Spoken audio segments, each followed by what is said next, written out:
The Song of God. Chapter 1. The blind king said, O adviser, after my sons and the sons of my brother assembled in the place of pilgrimage at the spiritual battlefield, desiring to fight, what did they do? The king's adviser said, O king, after looking over the army arranged in military formation by the sons of your brother, King, the one on the other side, went to his teacher and spoke the following words. O my teacher, behold the great army of the sons of your brother, so expertly arranged by your intelligent disciple, the son of the combat master's enemy. Here in this army are many heroic bowmen equal in fighting to the terrible brother and the great warrior. Great fighters like the student of the great warrior, the king of the joyous one, and the combat master's enemy. There are also great heroic, powerful fighters. There are the mighty ones, the very powerful ones, the son of the great warrior, and the sons of the daughter born of sacrifice. All these warriors are great chariot fighters. But for your information, O best of the wise ones, let me tell you about the captains who are especially qualified to lead my military force. There are personalities like you, the commander-in-chief, and others who are always victorious in battle. There are many other heroes who are prepared to lay down their lives for my sake. All of them are well equipped with different kinds of weapons, and all are experienced in military science. Our strength is immeasurable, and we are perfectly protected by Grandfather the Commander-in-Chief, whereas the strength of the great warrior's family, carefully protected by the terrible brother, is limited. All of you must now give full support to Grandfather the Commander-in-Chief as you stand at your respective strategic points of entrance into the phalanx of the army. Then the Commander-in-Chief, the great valiant patriarch of the king's lineage, the grandfather of the fighters, blew his shell horn very loudly, making a sound like the roar of a lion, giving the one on the other side joy. After that, the shell horns, drums, bugles, trumpets, and horns were all suddenly sounded, and the combined sound was tumultuous. On the other side, both Lord God and the great warrior, stationed on a great chariot drawn by white horses, sounded their transcendental shell horns. Lord God blew his shell horn, great warrior blew his, and the terrible brother, the voracious eater and performer of Herculean tasks, blew his terrific shell horn.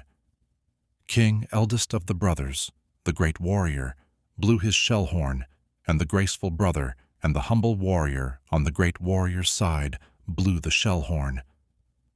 That great archer, the king of the shining land, the great female fighter who became male, the commander-in-chief, king of the joyous one, the unconquerable loyal student, the combat master's enemy, the sons of the brother's wife, and others, O king, such as the mighty armed son of the great warrior, all blew their respective shell horns.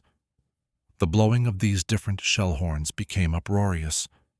Vibrating both in the sky and on the earth, it shattered the hearts of the sons of blind king. At that time, great warrior, the son of the blind king's brother, seated in the chariot, bearing the flag, marked with the son of the Lord of the Wind, took up his bow and prepared to shoot his arrows. O king, after looking at the sons of blind king drawn in military array, great warrior then spoke to Lord God these words. The great warrior said, O infallible one, please draw my chariot between the two armies so that I may see those present here who desire to fight and with whom I must contend in this great trial of arms. Let me see those who have come here to fight, wishing to please the evil-minded son of blind king. The king's adviser said, O descendant of the legendary king, having thus been addressed by great warrior, Lord God drew up the fine chariot in the midst of the armies of both parties. In the presence of the commander-in-chief, the combat master, and all the other chieftains of the world, the Lord said, Just behold, divinely born one, all the king's warriors assembled here. Their great warrior could see, within the midst of the armies of both parties, his fathers, grandfathers, teachers, maternal uncles, brothers, sons, grandsons, friends, and also his fathers-in-law and well-wishers. When the great warrior, saw all these different grades of friends and relatives, he became overwhelmed with compassion and spoke thus.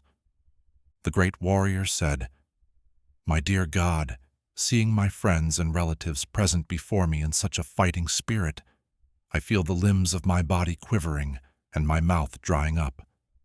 My whole body is trembling, my hair is standing on end, my divine bow is slipping from my hand, and my skin is burning. I am now unable to stand here any longer. I am forgetting myself, and my mind is reeling. I see only causes of misfortune, O God, killer of the horse-shaped demon. I do not see how any good can come from killing my own kinsmen in this battle, nor can I, my dear God, desire any subsequent victory, kingdom, or happiness. O protector of cows, of what avail to us are a kingdom, happiness, or even life itself, when all those for whom we may desire them are now arrayed on this battlefield? O demon slayer, when teachers, fathers, sons, grandfathers, maternal uncles, fathers-in-law, grandsons, brothers-in-law, and other relatives are ready to give up their lives and properties and are standing before me, why should I wish to kill them, even though they might otherwise kill me? O maintainer of all living entities, I am not prepared to fight with them even in exchange for the three worlds, let alone this earth. What pleasure will we derive from killing the sons of blind king? Sin will overcome us if we slay such aggressors. Therefore, it is not proper for us to kill the sons of blind king and our friends. What should we gain, O God, husband of the goddess of fortune, and how could we be happy by killing our own kinsmen? O God, protector of people, although these men, their hearts overtaken by greed, see no fault in killing one's family or quarreling with friends, why should we, who can see the crime in destroying a family, engage in these acts of sin? With the destruction of the dynasty, the eternal family tradition is vanquished, and thus the rest of the family becomes involved in irreligion. When irreligion is prominent in the family, O God, the women of the family become polluted, and from the degradation of womanhood, O descendant of the noble bloodline upholding sacred reality, comes unwanted progeny. An increase of unwanted population certainly causes hellish life, both for the family and for those who destroy the family tradition. The ancestors of such corrupt families fall down because the performances for offering them food and water are entirely stopped. By the evil deeds of those who destroy the family tradition and thus give rise to unwanted children, all kinds of community projects and family welfare activities are devastated. O God, maintainer of the people, I have heard by students seeking succession that those whose family traditions are destroyed dwell always in hell. Alas, how strange it is that we are preparing to commit greatly sinful acts. Driven by the desire to enjoy royal happiness, we are intent on killing our own kinsmen. Better for me if the sons of blind king, weapons in hand, were to kill me unarmed and unresisting on the battlefield.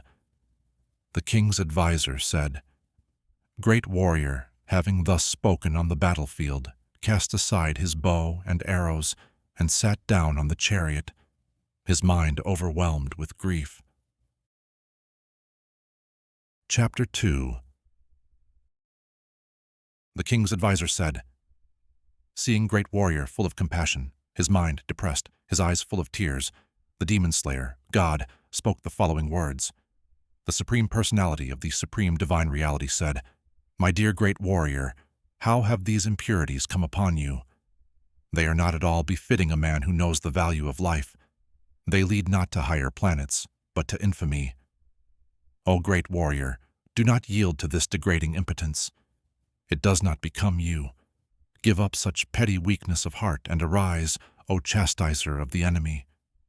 The great warrior said, O killer of enemies, O killer of the powerful demon, how can I counterattack with arrows in battle men like the commander-in-chief and the combat master who are worthy of my worship? It would be better to live in this world by begging than to live at the cost of the lives of great souls who are my teachers. Even though desiring worldly gain, they are superiors. If they are killed, everything we enjoy will be tainted with blood.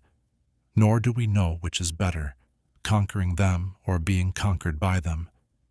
If we killed the sons of blind king, we should not care to live. Yet they are now standing before us on the battlefield. Now I am confused about my duty and have lost all composure because of miserly weakness. In this condition, I am asking you to tell me for certain what is best for me. Now I am your disciple and a soul surrendered unto you. Please instruct me. I can find no means to drive away this grief which is drying up my senses. I will not be able to dispel it, even if I win a prosperous, unrivaled kingdom on earth, with sovereignty like the divine beings in heaven. The king's adviser said, "Having spoken thus, great warrior, chastiser of enemies, told God, protector of cows, I shall not fight," and fell silent. O descendant of the legendary king, at that time God, smiling in the midst of both the armies, spoke the following words to the grief-stricken great warrior. The Supreme Personality of the Supreme Divine Reality said, "While speaking learned words, you are mourning for what is not worthy of grief. Those who are wise lament neither for the living nor for the dead. Never was there a time when I did not exist, nor you, nor all these kings, nor in the future shall any of us cease to be. As the embodied soul continuously passes in this body from boyhood to youth to old age, the soul similarly passes into another body at death. A sober person is not bewildered by such a change. O great warrior, the non-permanent appearance of happiness and distress and their disappearance in due course are like the appearance and disappearance of winter and summer seasons.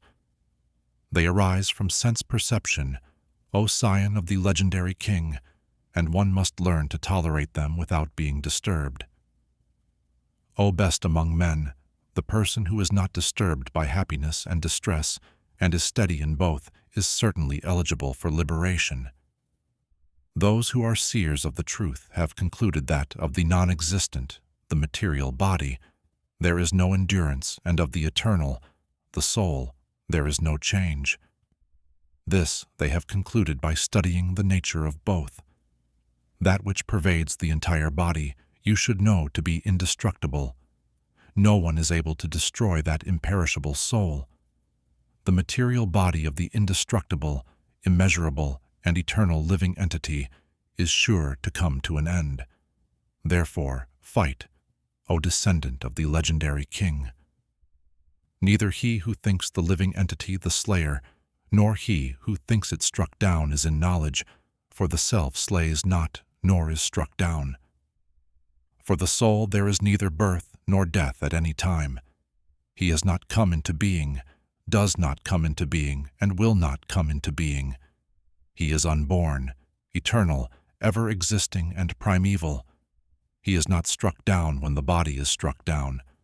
O divinely born one, how can a person who knows that the soul is indestructible, eternal, unborn, and immutable kill anyone or cause anyone to kill? As a person puts on new garments, giving up old ones, the soul similarly accepts new material bodies, giving up the old and useless ones. The soul can never be cut to pieces by any weapon, nor burned by fire, nor moistened by water, nor withered by the wind. This individual soul is unbreakable and insoluble, and can be neither burned nor dried. He is everlasting, present everywhere, unchangeable, immovable, and eternally the same. It is said that the soul is invisible, inconceivable, and immutable. Knowing this, you should not grieve for the body. If, however, you think that the soul or the symptoms of life will always be born and die forever, you still have no reason to lament, O mighty armed. One who has taken his birth is sure to die, and after death one is sure to take birth again. Therefore, in the unavoidable discharge of your duty, you should not lament. All created beings are unmanifest in their beginning, manifest in their interim state, and unmanifest again when annihilated. So what need is there for lamentation? Some look on the soul as amazing, some describe him as amazing, and some hear of him as amazing, while others, even after hearing about him, cannot understand him at all. O descendant of the legendary king, he who dwells in the body can never be struck down. Therefore you need not grieve for any living being. Considering your specific duty as a warrior, you should know that there is no better engagement for you than fighting on religious principles, and so there is no need for hesitation. O divinely born one, happy are the social classes to whom such fighting opportunities come unsought, opening for them the doors of the heavenly planets. If, however, you do not perform your religious duty of fighting, then you will certainly incur sins for neglecting your duties and thus lose your reputation as a fighter. People will always speak of your infamy, and for a respectable person, dishonor is worse than death. The great generals who have highly esteemed your name and fame will think that you have left the battlefield out of fear only, and thus they will consider you insignificant. Your enemies will describe you in many unkind words and scorn your ability. What could be more painful for you?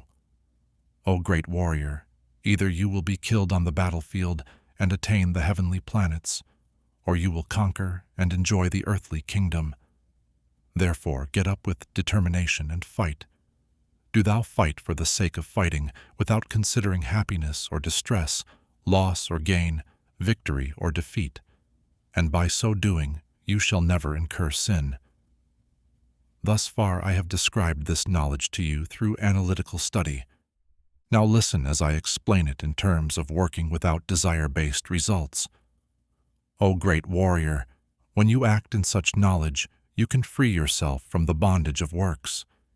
In this endeavor there is no loss or diminution, and a little advancement on this path can protect one from the most dangerous type of fear. Those who are on this path are resolute in purpose, and their aim is one. O beloved child of the king's warriors, the intelligence of those who are irresolute is many-branched. Men of small knowledge are very much attached to the flowery words of the knowledge texts, which recommend various desire-based activities for elevation to heavenly planets, resultant good birth, power, and so forth. Being desirous of sense gratification and opulent life, they say that there is nothing more than this. In the minds of those who are too attached to sense enjoyment and material opulence, and who are bewildered by such things, the resolute determination for devotional service to the Supreme Lord does not take place. The knowledge texts deal mainly with the subject of the three modes of material nature. O great warrior, become transcendental to these three modes. Be free from all dualities and from all anxieties for gain and safety, and be established in the self. All purposes served by a small well can at once be served by a great reservoir of water. Similarly, all the purposes of the knowledge texts can be served to one who knows the purpose behind them. You have a right to perform your prescribed duty, but you are not entitled to the fruits of action.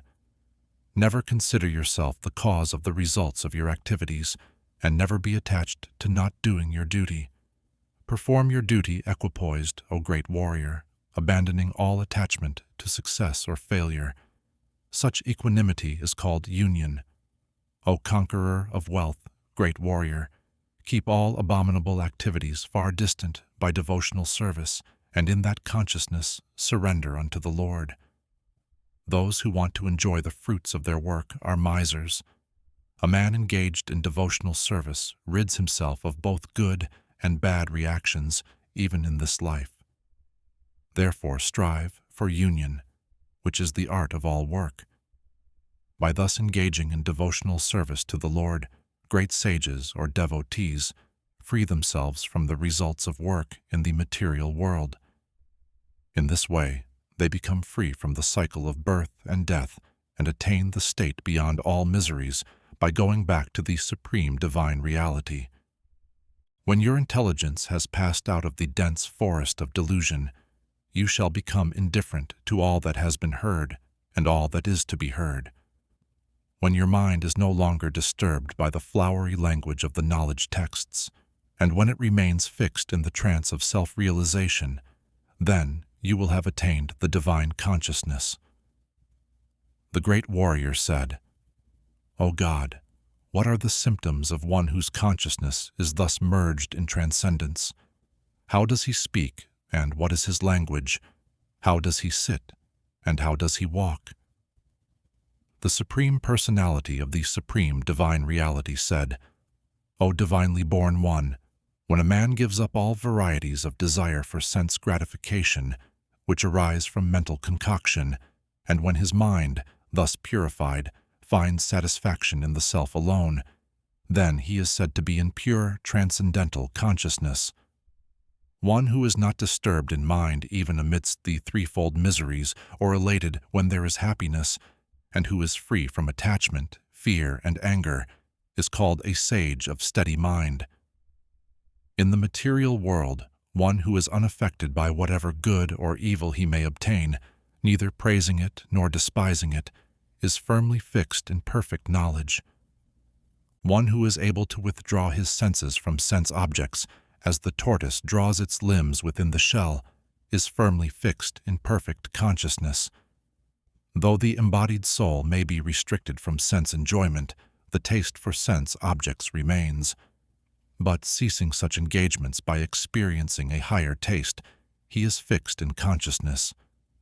The senses are so strong and impetuous, O great warrior, that they forcibly carry away the mind even of a man of discrimination who is endeavoring to control them. One who restrains his senses, keeping them under full control, and fixes his consciousness upon me, is known as a man of steady intelligence. While contemplating the objects of the senses, a person develops attachment for them, and from such attachment lust develops, and from lust anger arises. From anger, complete delusion arises, and from delusion, bewilderment of memory. When memory is bewildered, intelligence is lost, and when intelligence is lost, one falls down again into the material pool. But a person free from all attachment and aversion, and able to control his senses through regulative principles of freedom, can obtain the complete mercy of the Lord. For one thus satisfied in God consciousness, the threefold miseries of material existence exist no longer. In such satisfied consciousness, one's intelligence is soon well established. One who is not connected with the Supreme in God consciousness can have neither transcendental intelligence nor a steady mind, without which there is no possibility of peace. And how can there be any happiness without peace? As a strong wind sweeps away a boat on the water, even one of the roaming senses on which the mind focuses can carry away a man's intelligence. Therefore, O mighty armed, one whose senses are restrained from their objects is certainly of steady intelligence. What is night for all beings is the time of awakening for the self-controlled, and the time of awakening for all beings is night for the introspective sage. A person who is not disturbed by the incessant flow of desires that enter like rivers into the ocean, which is ever being filled but is always still, can alone achieve peace, and not the man who strives to satisfy such desires. A person who has given up all desires for sense gratification, who lives free from desires, who has given up all sense of proprietorship and is devoid of false ego, he alone can attain real peace. That is the way of the spiritual and godly life, after attaining which a man is not bewildered. If one is thus situated even at the hour of death, one can enter into the kingdom of God. Chapter 3. The great warrior said, "O God, protector of people, O possessor of power, why do you want to engage me in this ghastly warfare, if you think that intelligence is better than desire-based work? My intelligence is bewildered by your equivocal instructions. Therefore, please tell me decisively which will be most beneficial for me." The Supreme Personality of the Supreme Divine Reality said, "O sinless great warrior, I have already explained that there are two classes of men who try to realize the self. Some are inclined to understand it by empirical, philosophical speculation, and others by devotional service.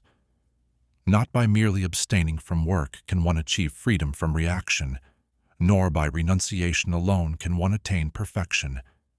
Everyone is forced to act helplessly according to the qualities he has acquired from the modes of material nature. Therefore, no one can refrain from doing something, not even for a moment. One who restrains the senses of action, but whose mind dwells on sense objects, certainly deludes himself and is called a pretender. On the other hand, if a sincere person tries to control the active senses by the mind and begins action union in God consciousness without attachment, he is by far superior. Perform your prescribed duty, for doing so is better than not working. One cannot even maintain one's physical body without work.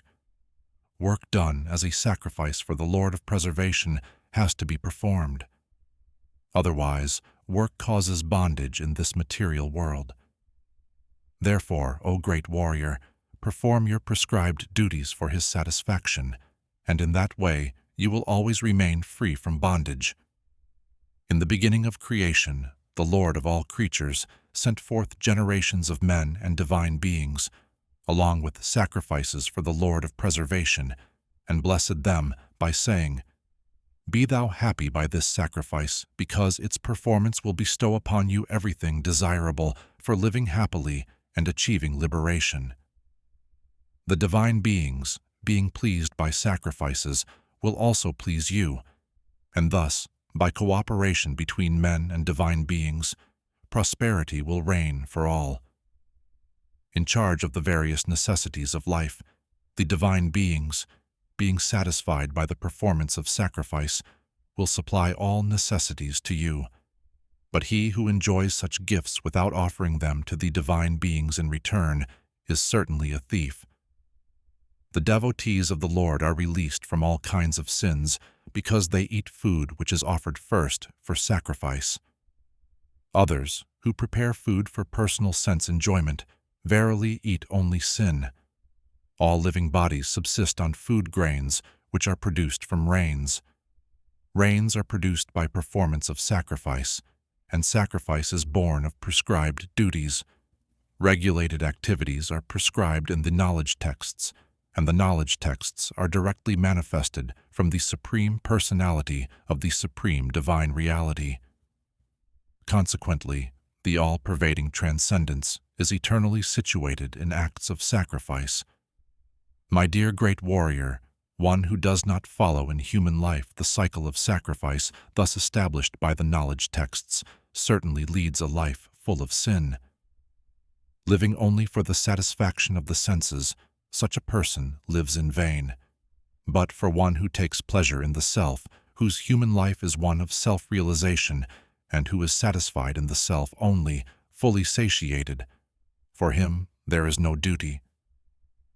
A self-realized man has no purpose to fulfill in the discharge of his prescribed duties, nor has he any reason not to perform such work, nor has he any need to depend on any other living being.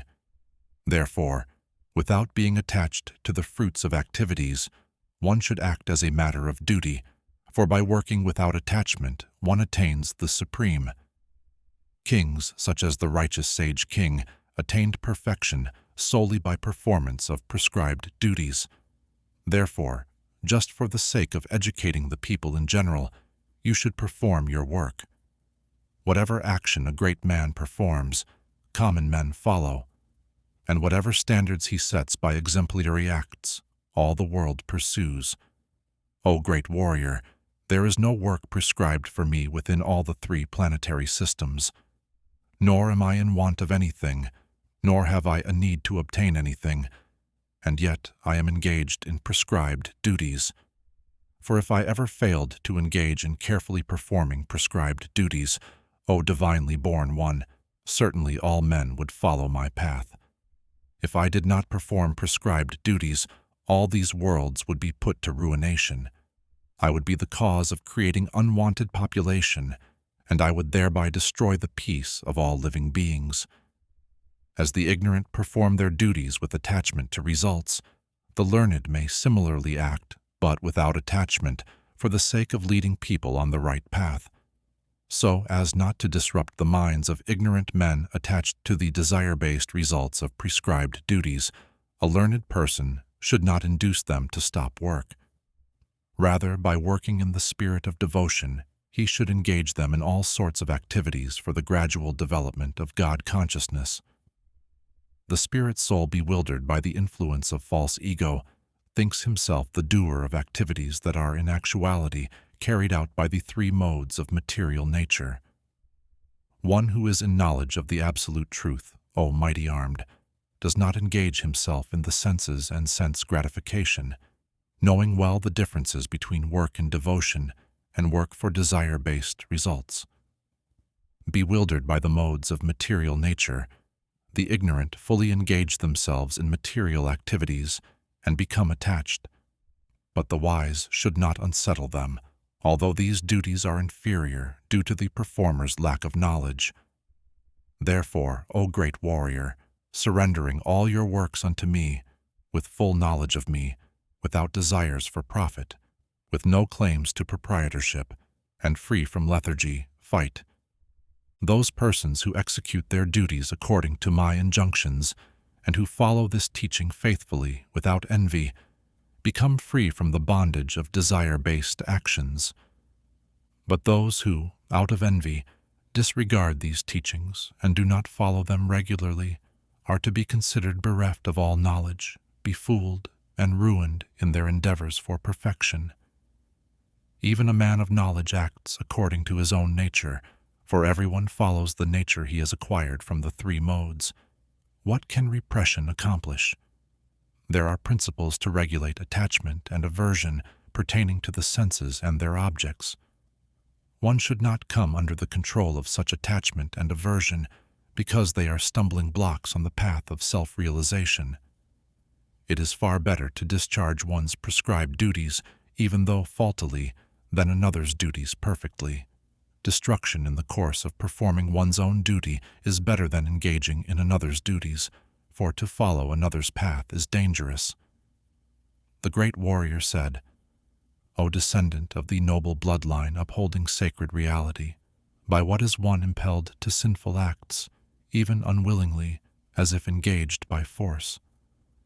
The Supreme Personality of the Supreme Divine Reality said, It is lust only, great warrior, which is born of contact with the material mode of passion and later transformed into wrath, and which is the all-devouring, sinful enemy of this world.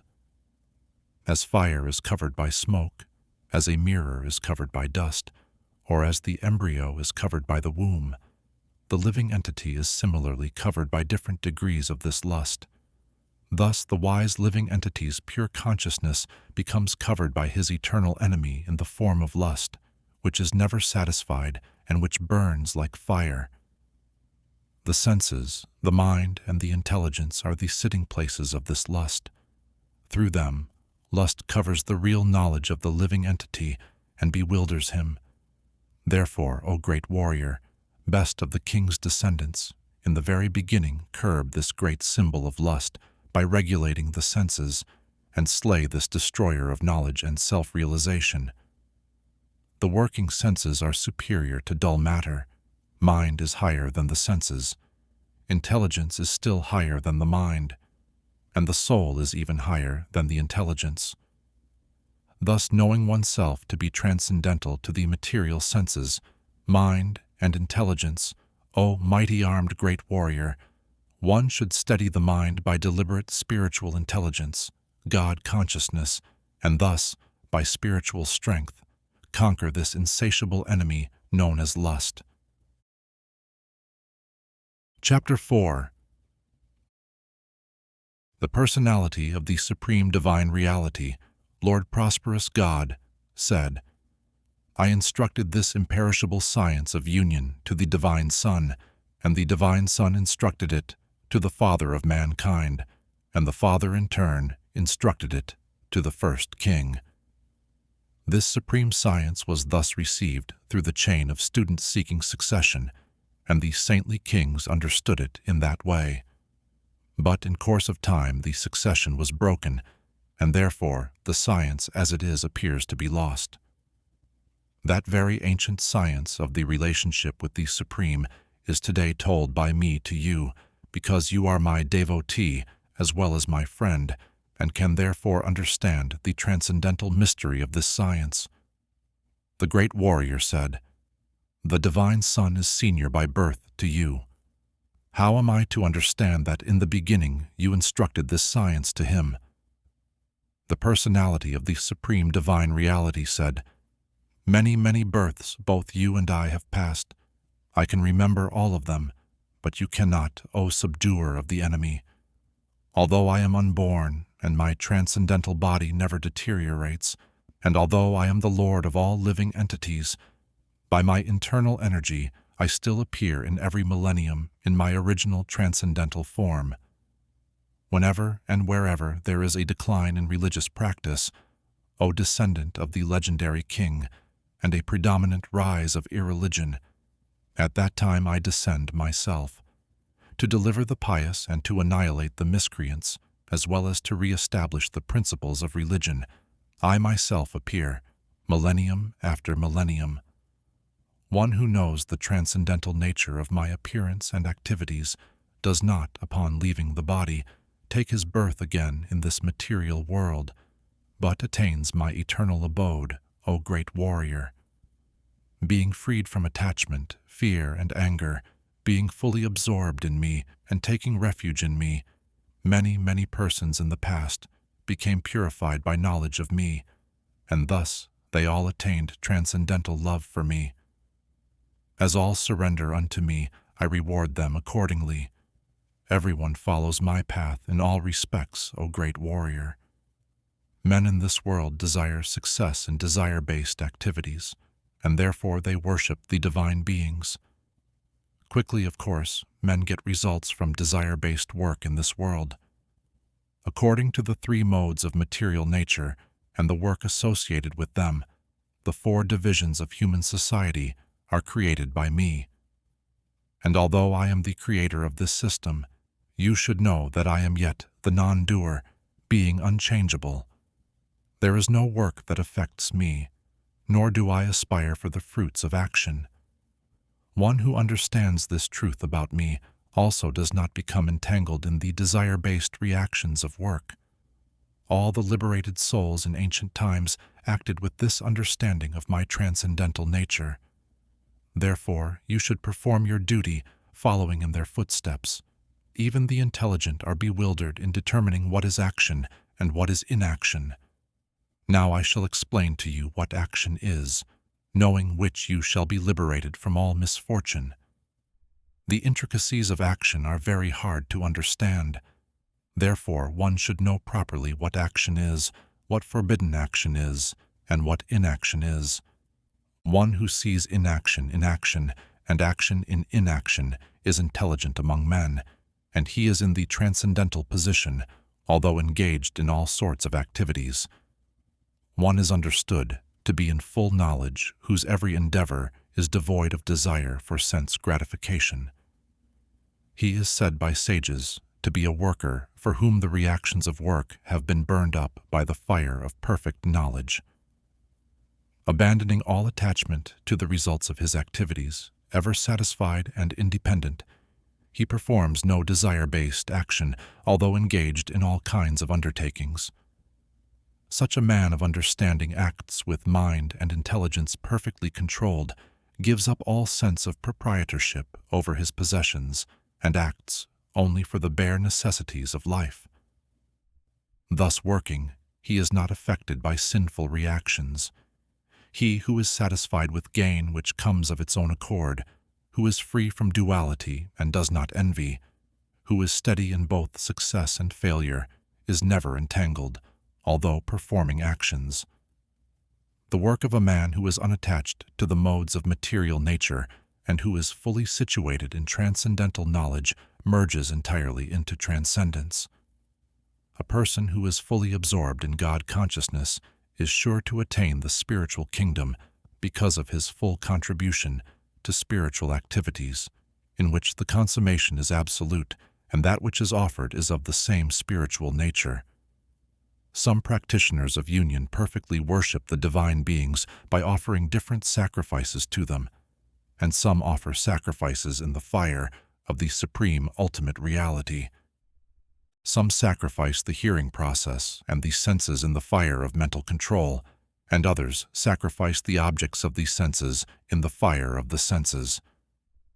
Others, who are interested in achieving self-realization through control of the mind and senses, offer the functions of all the senses and of the life breath as oblations into the fire of the controlled mind.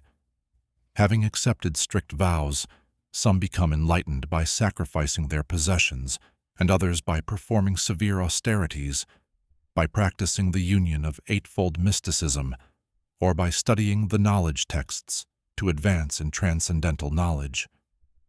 Still others, who are inclined to the process of breath restraint to remain in trance, practice by offering the movement of the outgoing breath into the incoming and the incoming breath into the outgoing, and thus at last remain in trance, stopping all breathing. Others, curtailing the eating process, offer the outgoing breath into itself as a sacrifice.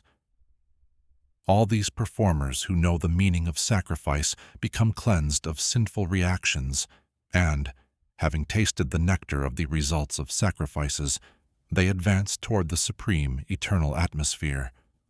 O best of the king's lineage, without sacrifice one can never live happily on this planet or in this life. What then of the next? All these different types of sacrifice are approved by the knowledge texts, and all of them are born of different types of work. Knowing them as such, you will become liberated.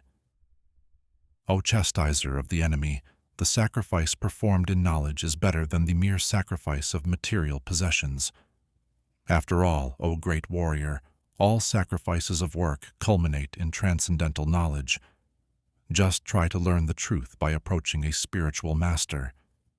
Inquire from him submissively and render service unto him. The self-realized souls can impart knowledge unto you because they have seen the truth. Having obtained real knowledge from a self-realized soul, you will never fall again into such illusion, for by this knowledge you will see that all living beings are but part of the Supreme, or in other words, that they are mine. Even if you are considered to be the most sinful of all sinners, when you are situated in the boat of transcendental knowledge, you will be able to cross over the ocean of miseries. As a blazing fire turns firewood to ashes, O great warrior, so does the fire of knowledge burn to ashes all reactions to material activities. In this world, there is nothing so sublime and pure as transcendental knowledge. Such knowledge is the mature fruit of all mysticism, and one who has become accomplished in the practice of devotional service enjoys this knowledge within himself in due course of time. A faithful man who is dedicated to transcendental knowledge and who subdues his senses is eligible to achieve such knowledge, and having achieved it, he quickly attains the supreme spiritual peace. But ignorant and faithless persons who doubt the revealed scriptures do not attain God consciousness. They fall down. For the doubting soul, there is happiness neither in this world nor in the next.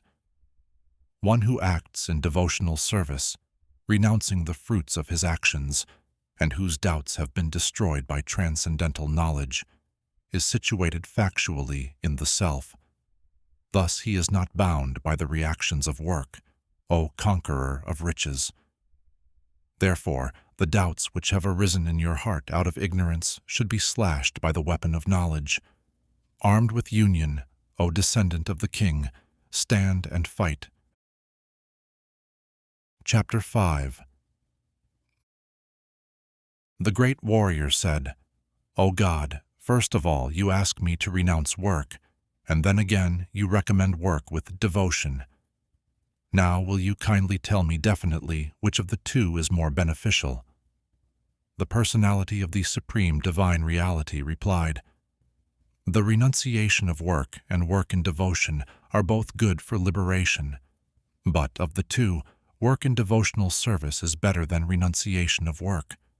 One who neither hates nor desires the fruits of his activities is known to be always renounced.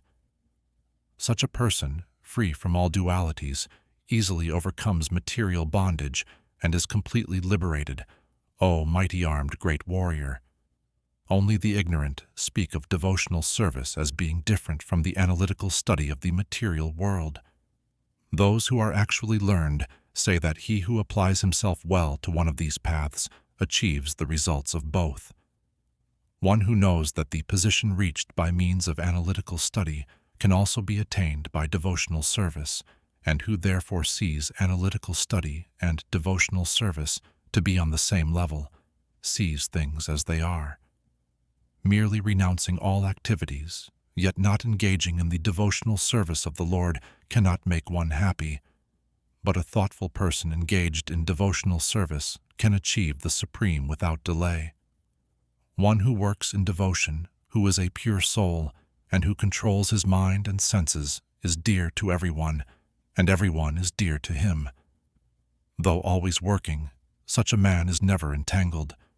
A person in the divine consciousness, although engaged in seeing, hearing, touching, smelling, eating, moving about, sleeping and breathing, always knows within himself that he actually does nothing at all.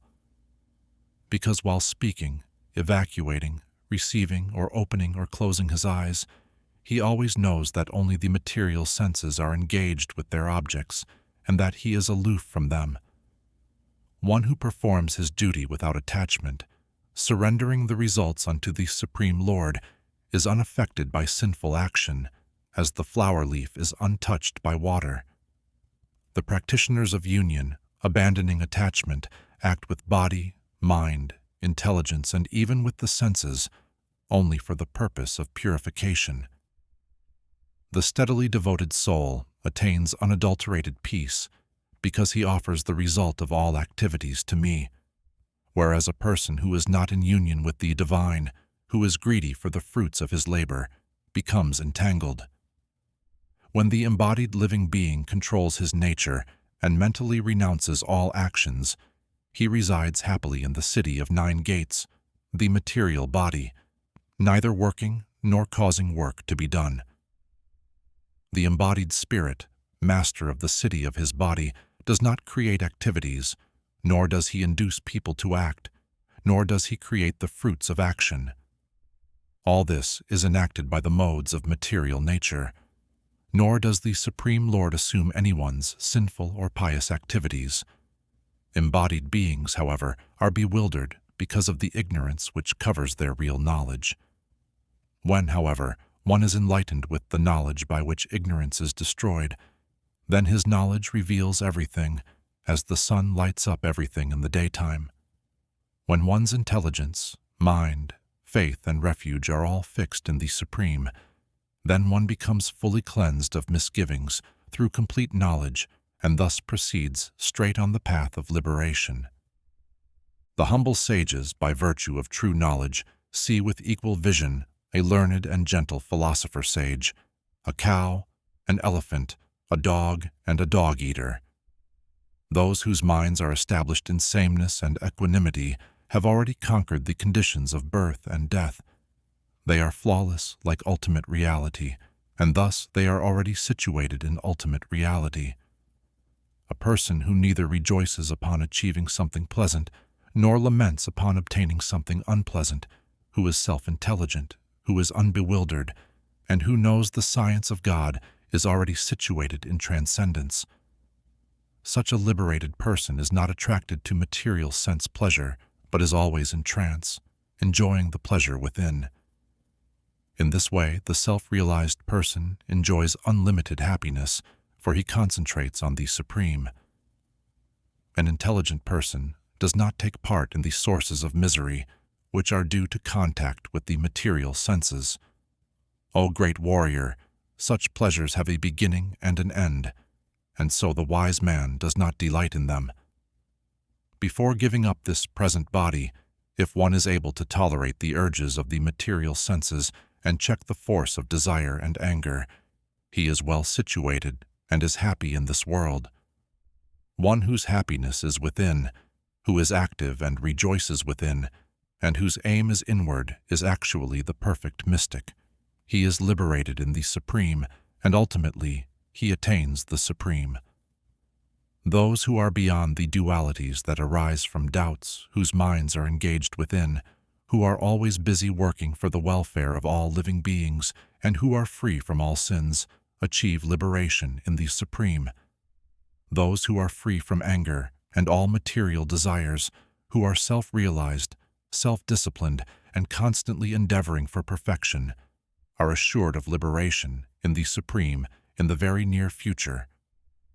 Shutting out all external sense objects, keeping the eyes and vision concentrated between the two eyebrows, suspending the inward and outward breaths within the nostrils, and thus controlling the mind, senses, and intelligence, the transcendentalist aiming at liberation becomes free from desire, fear, and anger.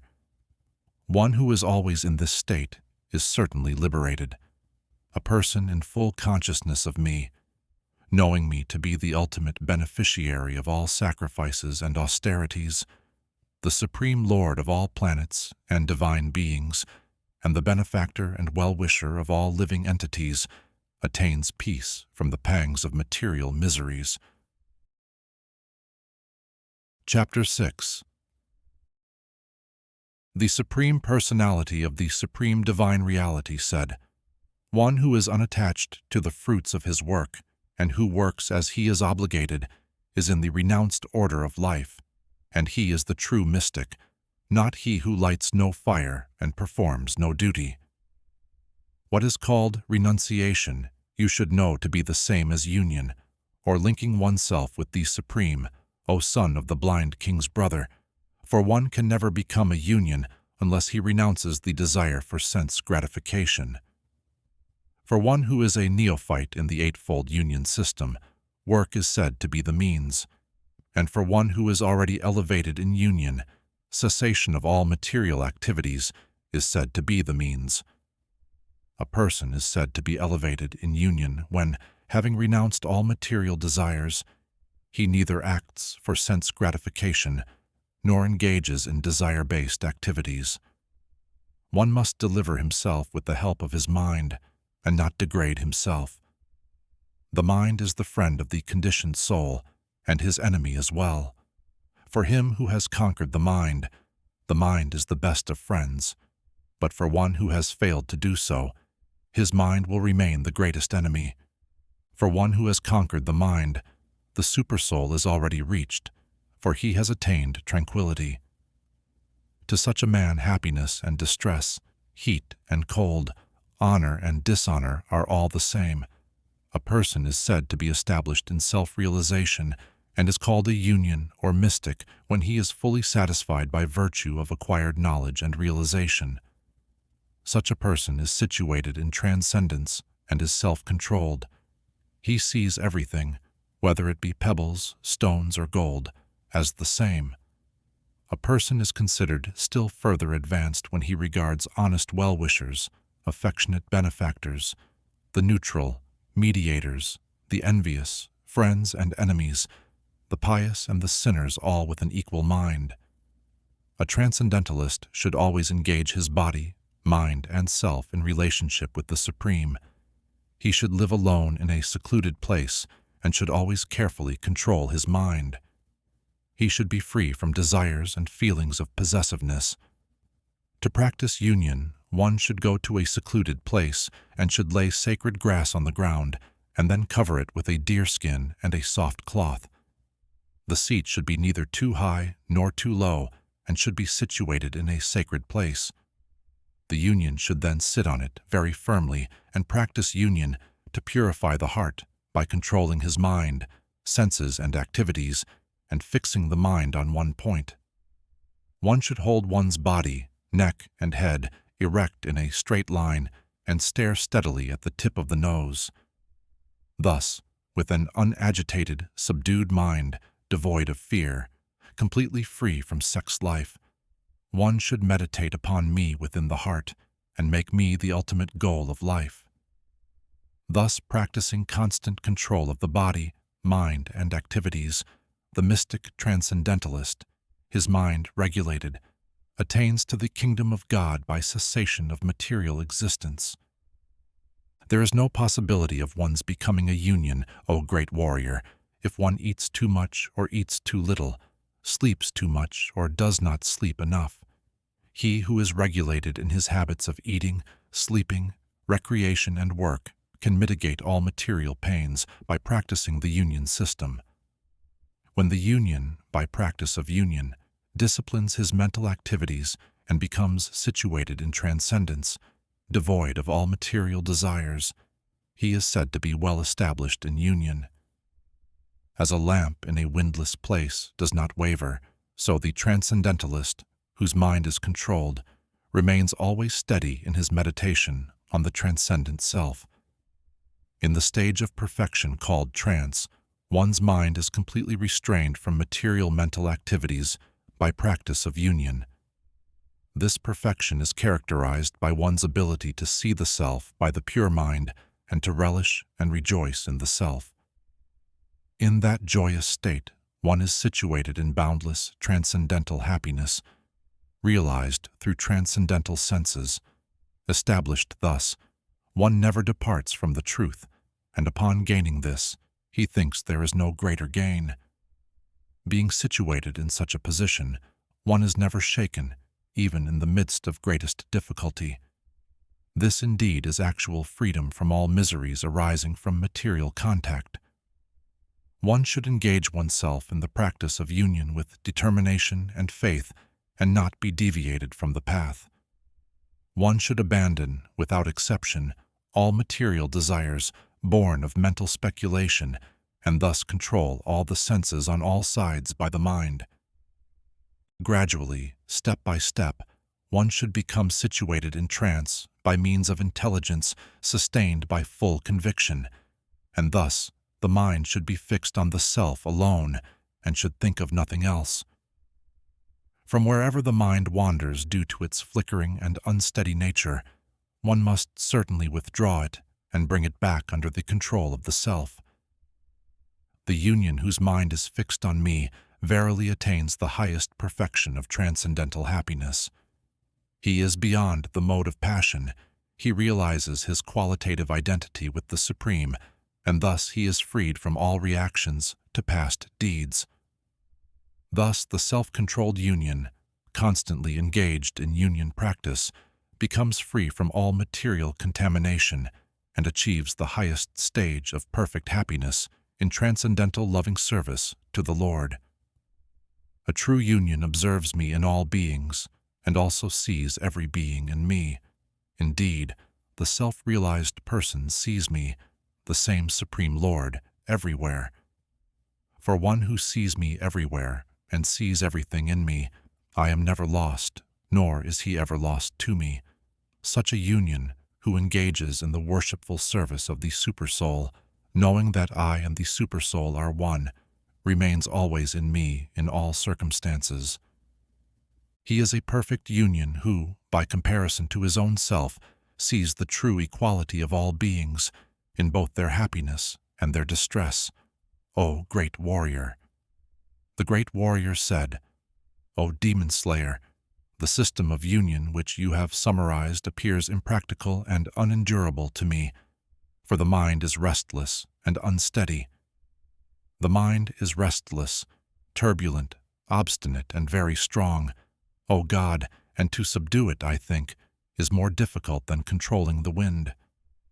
Lord Prosperous God said, O mighty armed great warrior, it is undoubtedly very difficult to curb the restless mind, but it is possible by suitable practice and by detachment.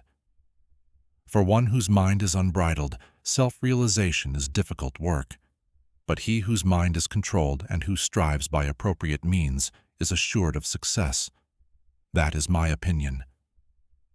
The great warrior said, "O God, what is the destination of the unsuccessful transcendentalist, who in the beginning takes to the process of self-realization with faith, but who later desists due to worldly mindedness, and thus does not attain perfection in mysticism? O mighty armed God, does not such a man, who is bewildered from the path of transcendence, fall away from both spiritual and material success, and perish like a riven cloud, with no position in any sphere? This is my doubt, O God, and I ask you to dispel it completely. But for you, no one is to be found who can destroy this doubt." The Supreme Personality of the Supreme Divine Reality said, "Son of the brother's mother, a transcendentalist engaged in auspicious activities, does not meet with the destruction either in this world or in the spiritual world. One who does good, my friend, is never overcome by evil. The unsuccessful union, after many, many years of enjoyment on the planets of the pious living entities, is born into a family of righteous people, or into a family of rich aristocracy, or if unsuccessful after long practice of union, he takes his birth in a family of transcendentalists who are surely great in wisdom. Certainly, such a birth is rare in this world. On taking such a birth, he revives the divine consciousness of his previous life, and he again tries to make further progress in order to achieve complete success, O Son of the King. By virtue of the divine consciousness of his previous life, he automatically becomes attracted to the union-oriented principles, even without seeking them. Such an inquisitive transcendentalist stands always above the ritualistic principles of the scriptures, and when the union engages himself with sincere endeavor in making further progress, being washed of all contaminations, then ultimately, achieving perfection after many, many births of practice, he attains the supreme goal. A union is greater than the ascetic, greater than the empiricist, and greater than the desire-based worker. Therefore, O great warrior, in all circumstances, be a union. And of all practitioners of union, the one with great faith, who always abides in me, thinks of me within himself, and renders transcendental loving service to me. He is the most intimately united with me in union, and is the highest of all. That is my opinion. Chapter 7. The Supreme Personality of the Supreme Divine Reality said, "Now hear, O great warrior, how by practicing union in full consciousness of me, with mind attached to me, you can know me in full, free from doubt. I shall now declare unto you in full this knowledge, both phenomenal and numinous. This being known, nothing further shall remain for you to know. Out of many thousands among men, one may endeavor for perfection, and of those who have achieved perfection, hardly one knows me in truth. Earth, water, fire, air, ether, mind, intelligence, and false ego, altogether these 8 constitute my separated material energies. Besides these, O mighty armed great warrior, there is another superior energy of mine, which comprises the living entities who are exploiting the resources of this material, inferior nature.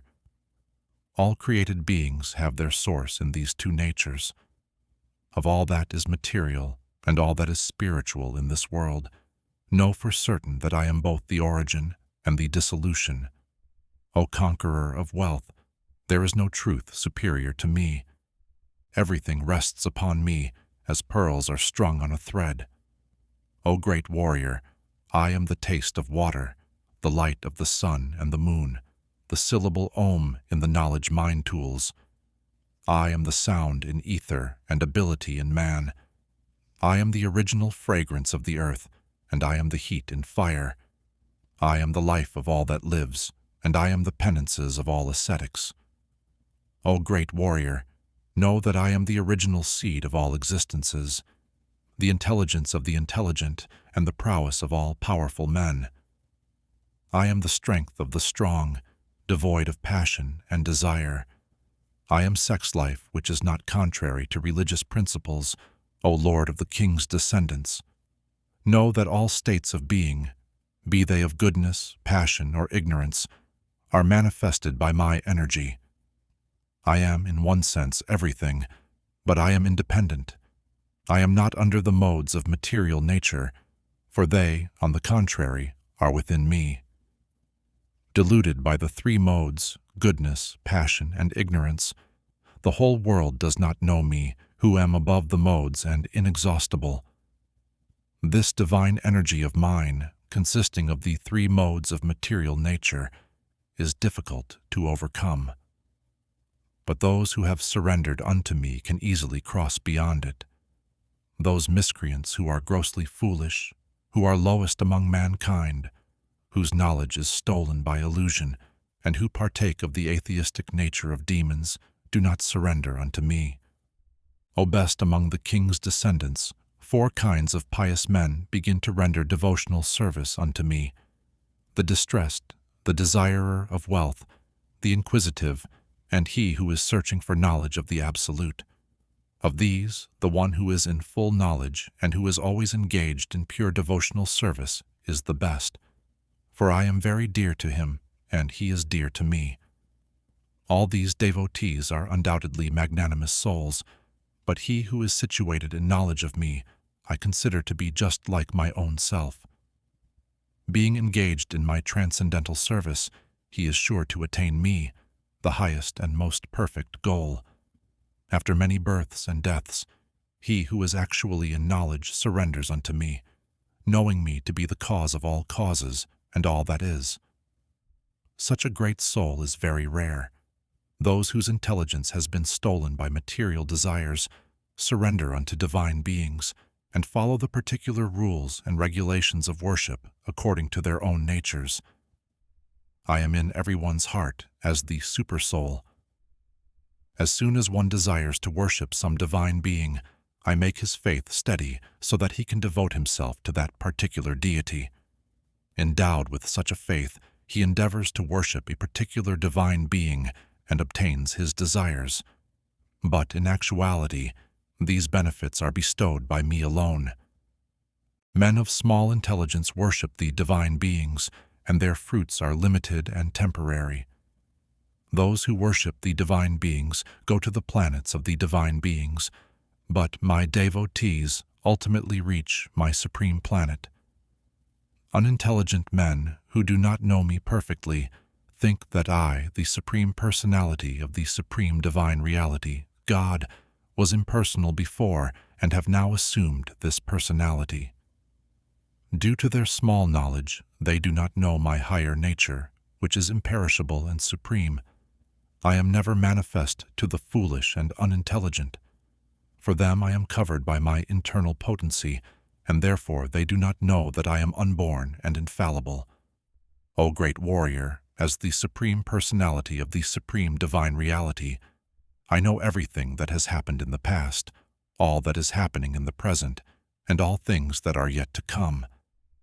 I also know all living entities, but me no one knows. O scion of the legendary king, O conqueror of the foe, all living entities are born into delusion, bewildered by dualities, arisen from desire and hate. Persons who have acted piously in previous lives and in this life, and whose sinful actions are completely eradicated, are freed from the dualities of delusion, and they engage themselves in my service with determination. Intelligent persons who are endeavoring for liberation from old age and death take refuge in me in devotional service. They are actually ultimate reality because they entirely know everything about transcendental activities.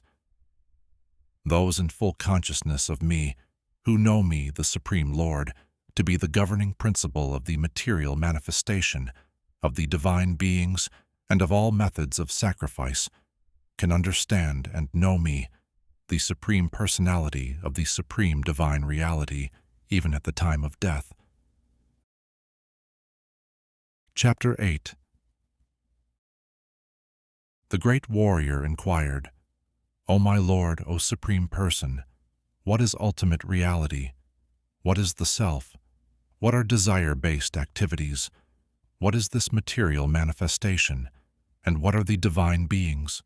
Please explain this to me. Who is the Lord of Sacrifice, and how does he live in the body, O demon slayer? And how can those engaged in devotional service know you at the time of death? The Supreme Personality of the Supreme Divine Reality said, "The indestructible, transcendental living entity is called ultimate reality, and his eternal nature is called the Self." Action pertaining to the development of the material bodies of the living entities is called karma, or desire-based activities. O best of the embodied beings, the physical nature, which is constantly changing, is called the material manifestation. The universal form of the Lord, which includes all the divine beings, like those of the sun and moon, is called the Supreme Divine Principle. And I, the Supreme Lord, represented as the Super Soul in the heart of every embodied being, am called the Lord of Sacrifice. And whoever, at the end of his life, quits his body remembering me alone, at once attains my nature. Of this there is no doubt. Whatever state of being one remembers when he quits his body, O great warrior, that state he will attain without fail. Therefore, great warrior, you should always think of me in the form of God, and at the same time carry out your prescribed duty of fighting. With your activities dedicated to me and your mind and intelligence fixed on me, you will attain me without doubt. He who meditates on me as the Supreme Personality of the Supreme Divine Reality, his mind constantly engaged in remembering me, undeviated from the path, he, O Divinely Born One, is sure to reach me.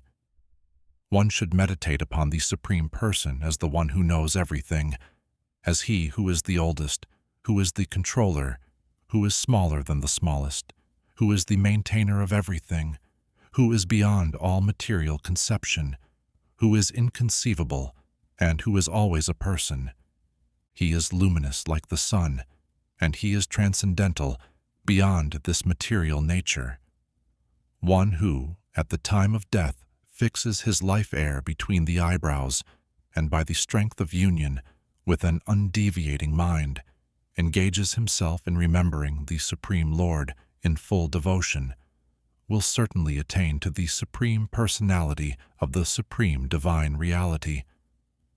Persons who are learned in the knowledge texts, who utter Om Cause, and who are great sages in the renounced order, enter into ultimate reality. Desiring such perfection, one practices celibacy. I shall now briefly explain to you this process by which one may attain salvation. The union-oriented situation is that of detachment from all sensual engagements, closing all the doors of the senses and fixing the mind on the heart and the life air at the top of the head. One establishes himself in union. After being situated in this union practice and vibrating the sacred syllable Om, the supreme combination of letters, if one thinks of the Supreme Personality of the Supreme Divine Reality and quits his body, he will certainly reach the spiritual planets. For one who always remembers me without deviation, I am easy to obtain, O great warrior, because of his constant engagement in devotional service. After attaining me, the great souls, who are practitioners of union in devotion, never return to this temporary world, which is full of miseries, because they have attained the highest perfection. From the highest planet in the material world down to the lowest, all are places of misery, wherein repeated birth and death take place. But one who attains to my abode, O great warrior, never takes birth again. By human calculation, 1,000 ages taken together form the duration of the Creator's one day, and such also is the duration of his night.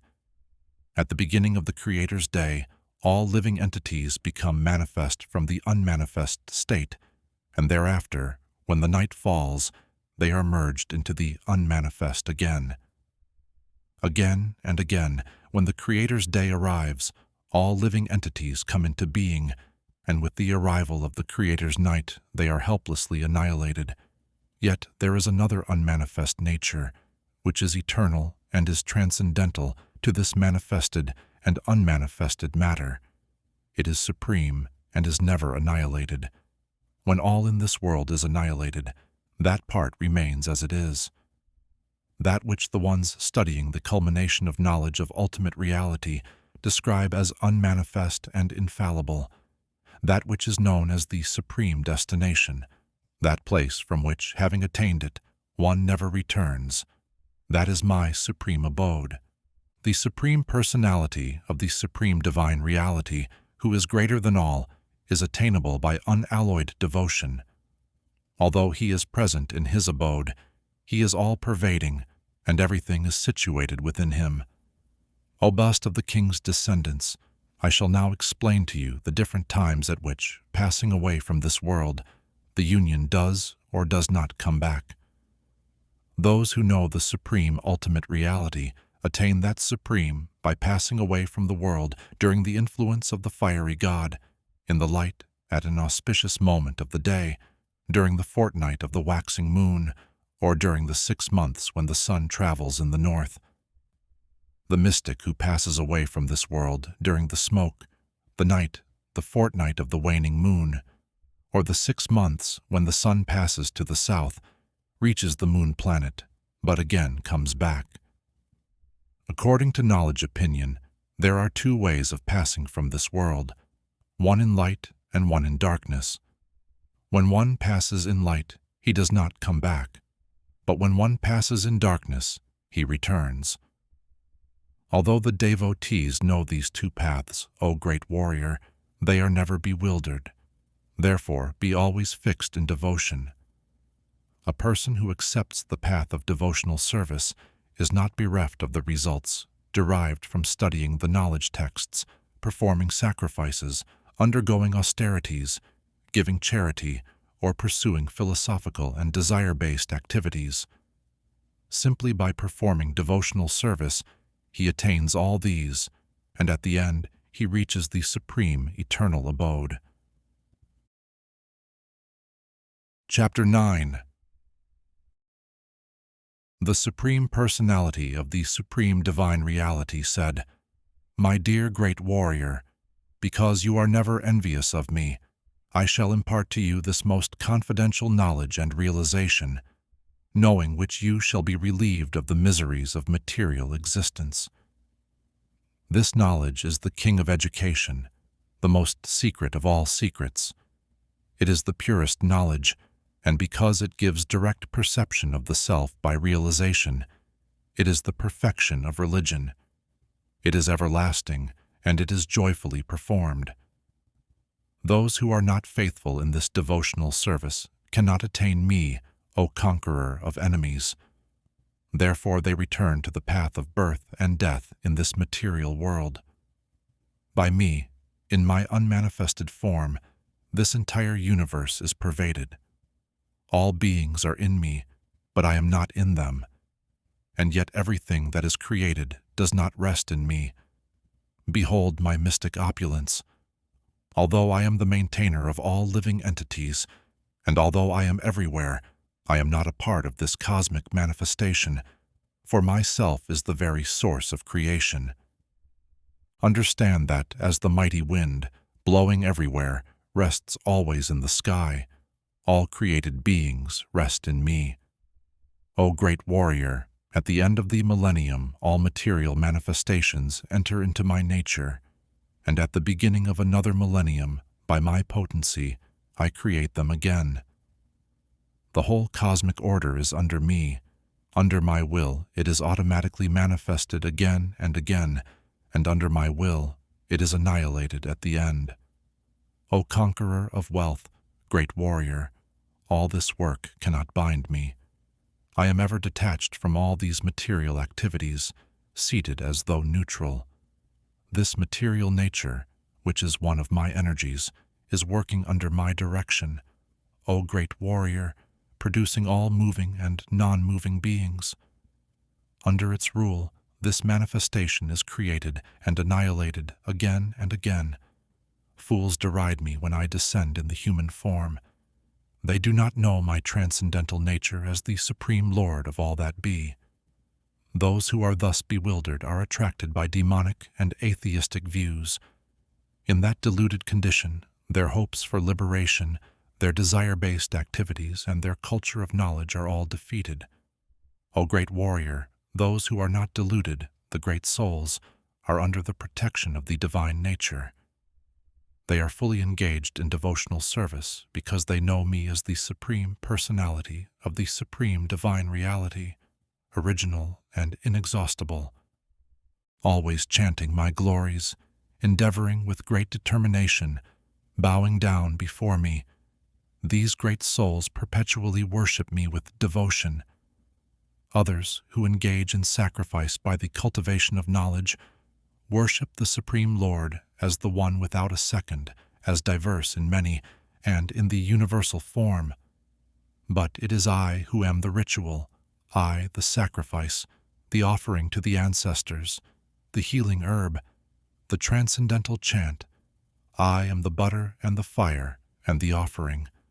I am the father of this universe, the mother, the support, and the patriarch. I am the object of knowledge, the purifier, and the syllable Om.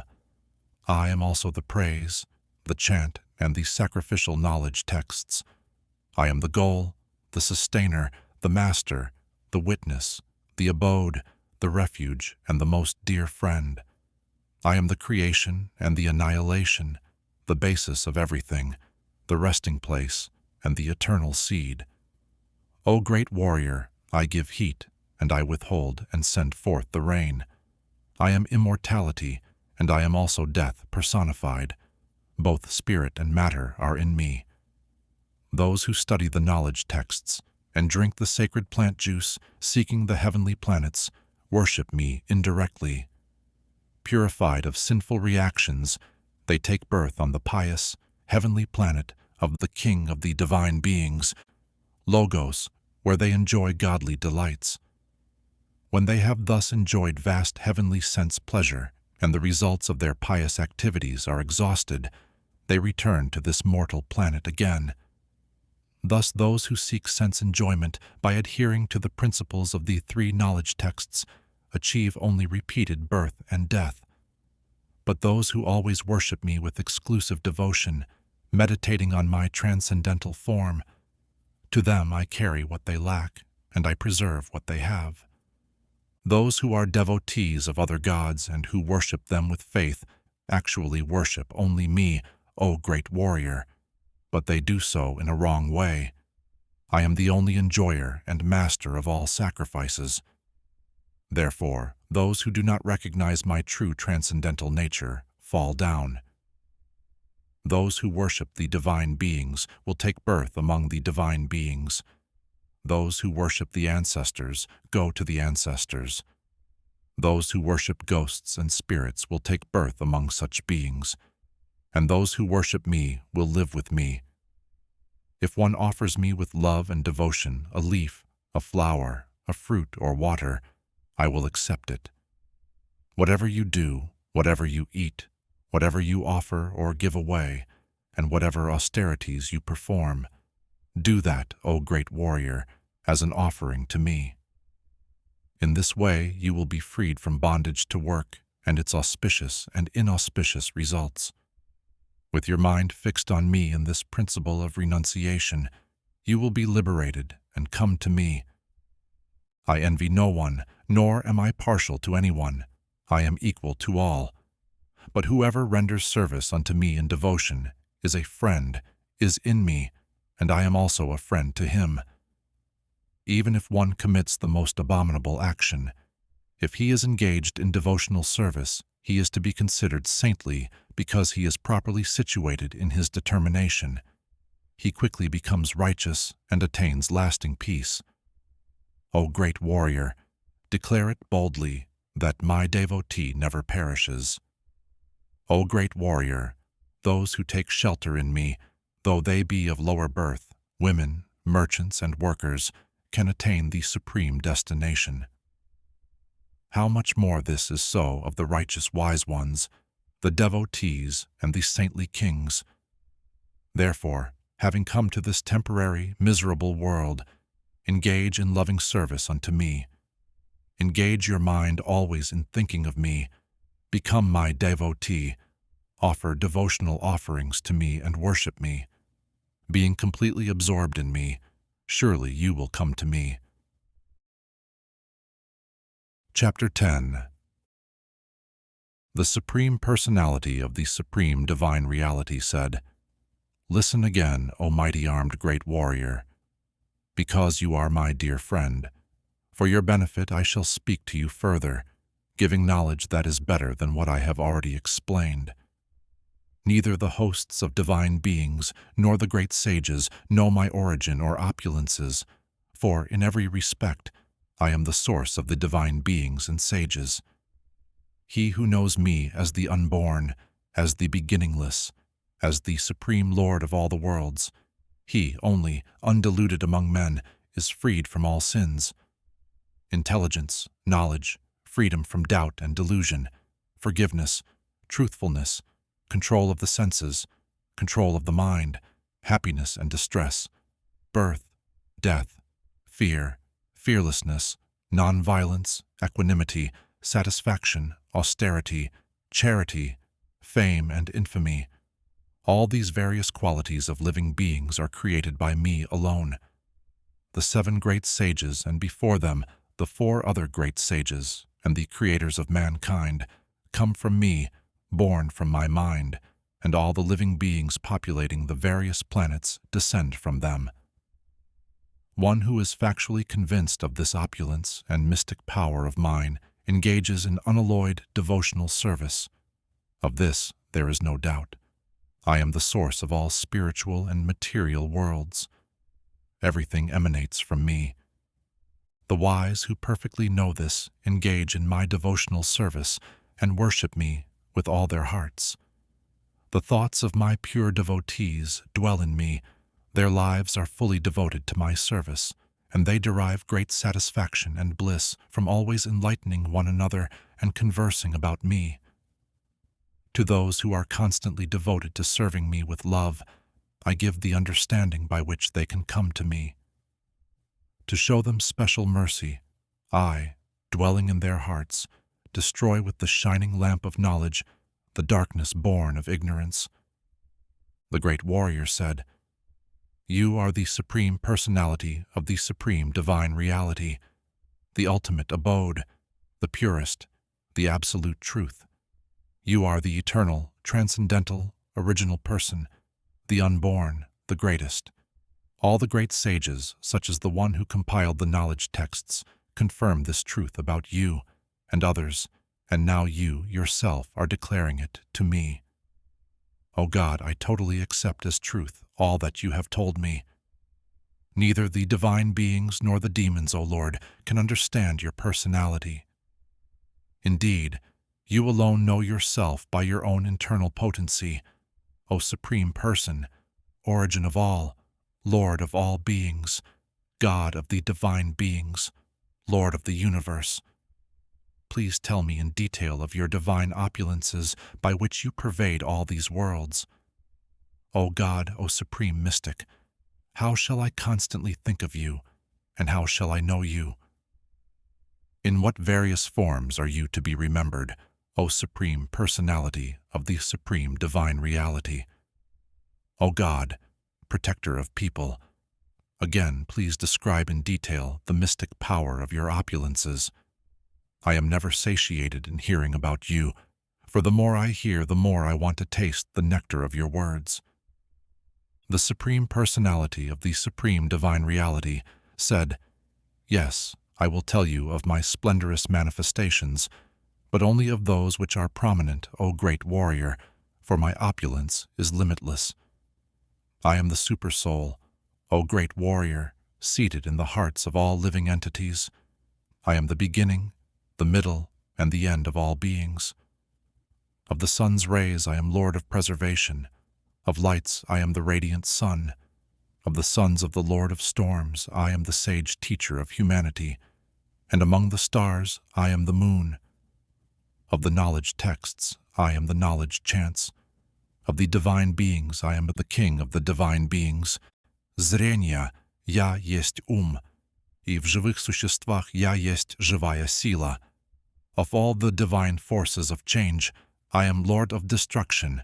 Of the benevolent wealth beings and violent demonic beings, I am the Lord of wealth. Of the 8 elemental divine beings, I am fire. And of mountains, I am the supreme mountain. Of spiritual guides, O great warrior, know me to be the chief of them. Of generals, I am the Lord of war, and of bodies of water, I am the ocean. Of the great sages, I am the most fearless sage. Of vibrations, I am the transcendental Om. Of sacrifices, I am the chanting of the holy names, and of immovable things, I am the tallest mountains. Of all trees, I am the longest living tree, and of the sages among the divine beings, I am the sage messenger. Of the divine musical beings, I am chief among them, and among perfected beings, I am the great sages of the area. Of horses, know me to be the best of all horses, produced during the churning of the ocean for nectar. Of lordly elephants, I am the king of the elephants, and among men, I am the king.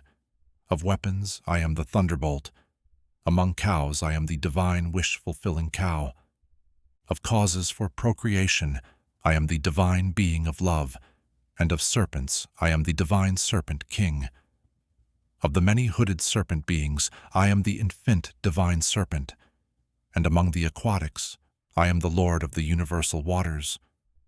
Of departed ancestors, I am the Lord of universal truth, and among the dispensers of law, I am Lord of death. Among the demon rivals of the divine beings, I am the devoted demon. Among subduers, I am time. Among beasts, I am the lion, and among birds, I am the divine eagle. Of purifiers, I am the wind. Of the wielders of weapons, I am the upholder of the sacred reality. Of fishes, I am the shark, and of flowing rivers, I am the great river. Of all creations, I am the beginning and the end, and also the middle, O great warrior. Of all sciences, I am the spiritual science of the self, and among logicians, I am the conclusive truth. Of letters, I am the letter A, and among compound words, I am the dual compound. I am also inexhaustible time, and of creators I am the creator. I am all-devouring death, and I am the generating principle of all that is yet to be. Among women I am fame, fortune, fine speech, memory, intelligence, steadfastness, and patience. Of the songs and the knowledge chants, I am the great chant, and of poetry I am the prayer for divine illumination. Of months I am November through December, and of seasons I am flower-bearing spring. I am also the gambling of cheats, and of the splendid I am the splendor. I am victory, I am adventure, and I am the strength of the strong. Of the descendants of the noble bloodline, upholding sacred reality, I am the indwelling Lord, and of the great warrior's family I am the great warrior. Of the sages I am the one who compiled the knowledge texts, and among great thinkers I am master of insight. Among all means of suppressing lawlessness I am punishment, and of those who seek victory I am morality. Of secret things I am silence, and of the wise I am the wisdom. Furthermore, O great warrior, I am the generating seed of all existences. There is no being, moving or non-moving, that can exist without me. O mighty conqueror of enemies, there is no end to my divine manifestations. What I have spoken to you is but a mere indication of my infinite opulences. Know that all opulent, beautiful, and glorious creations spring from but a spark of my splendor. But what need is there, great warrior, for all this detailed knowledge?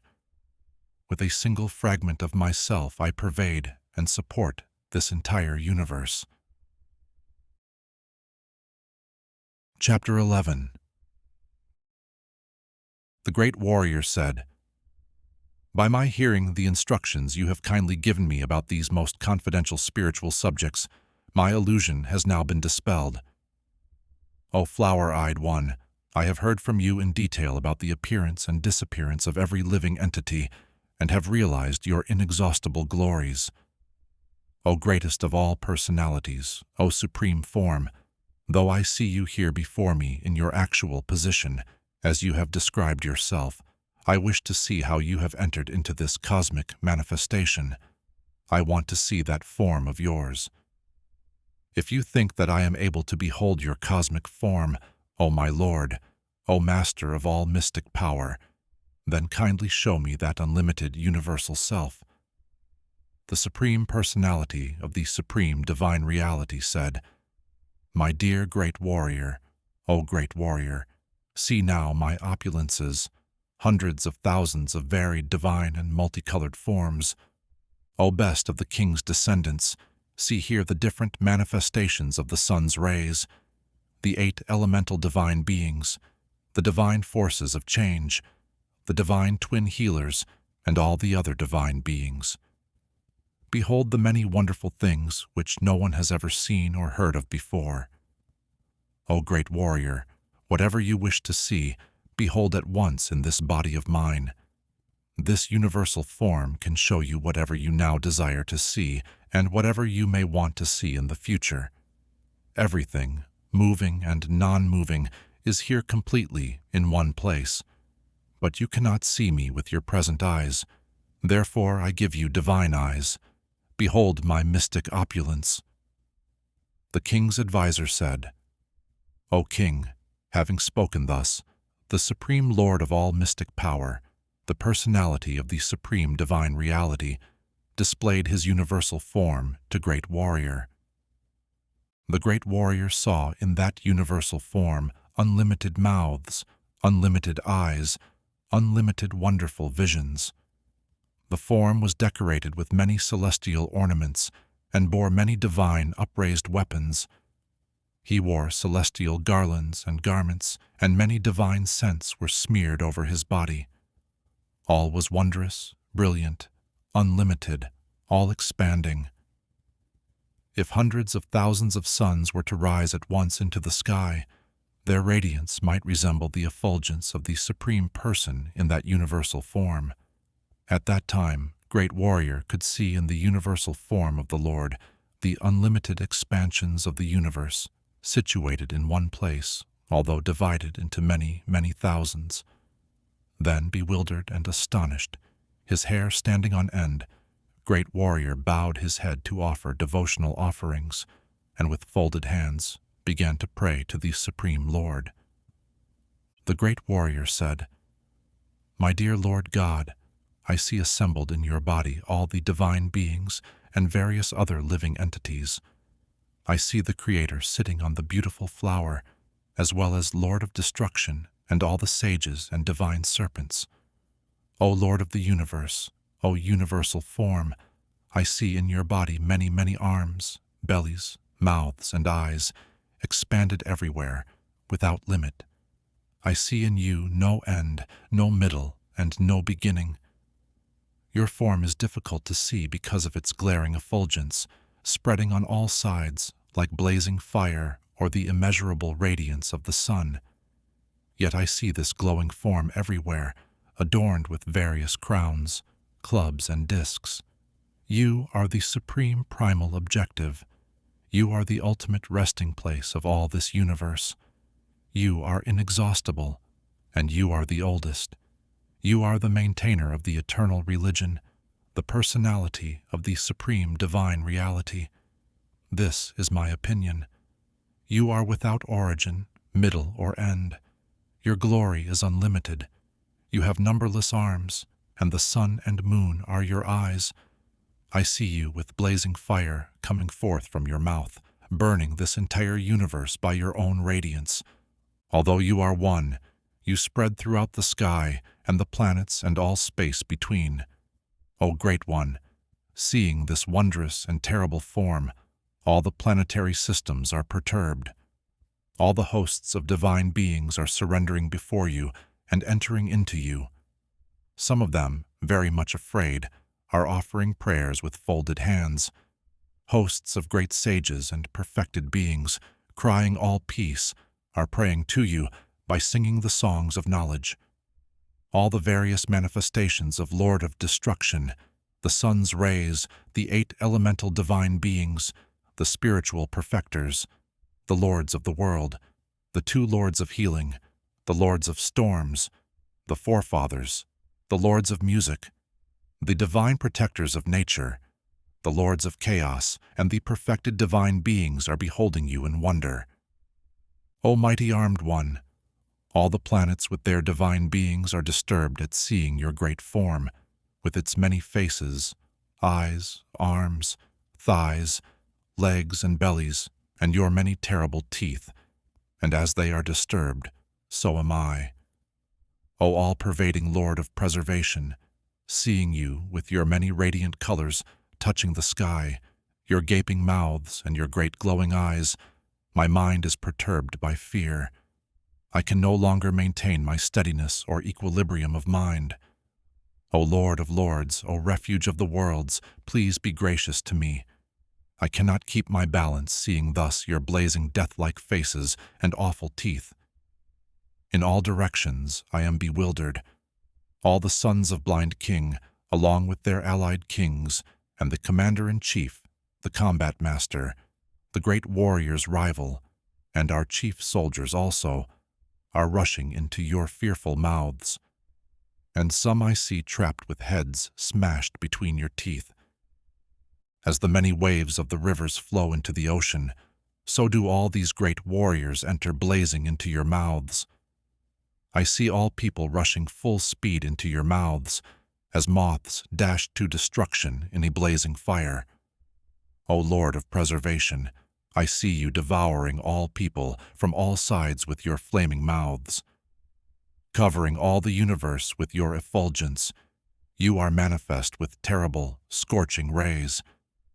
O Lord of Lords, so fierce of form, please tell me who you are.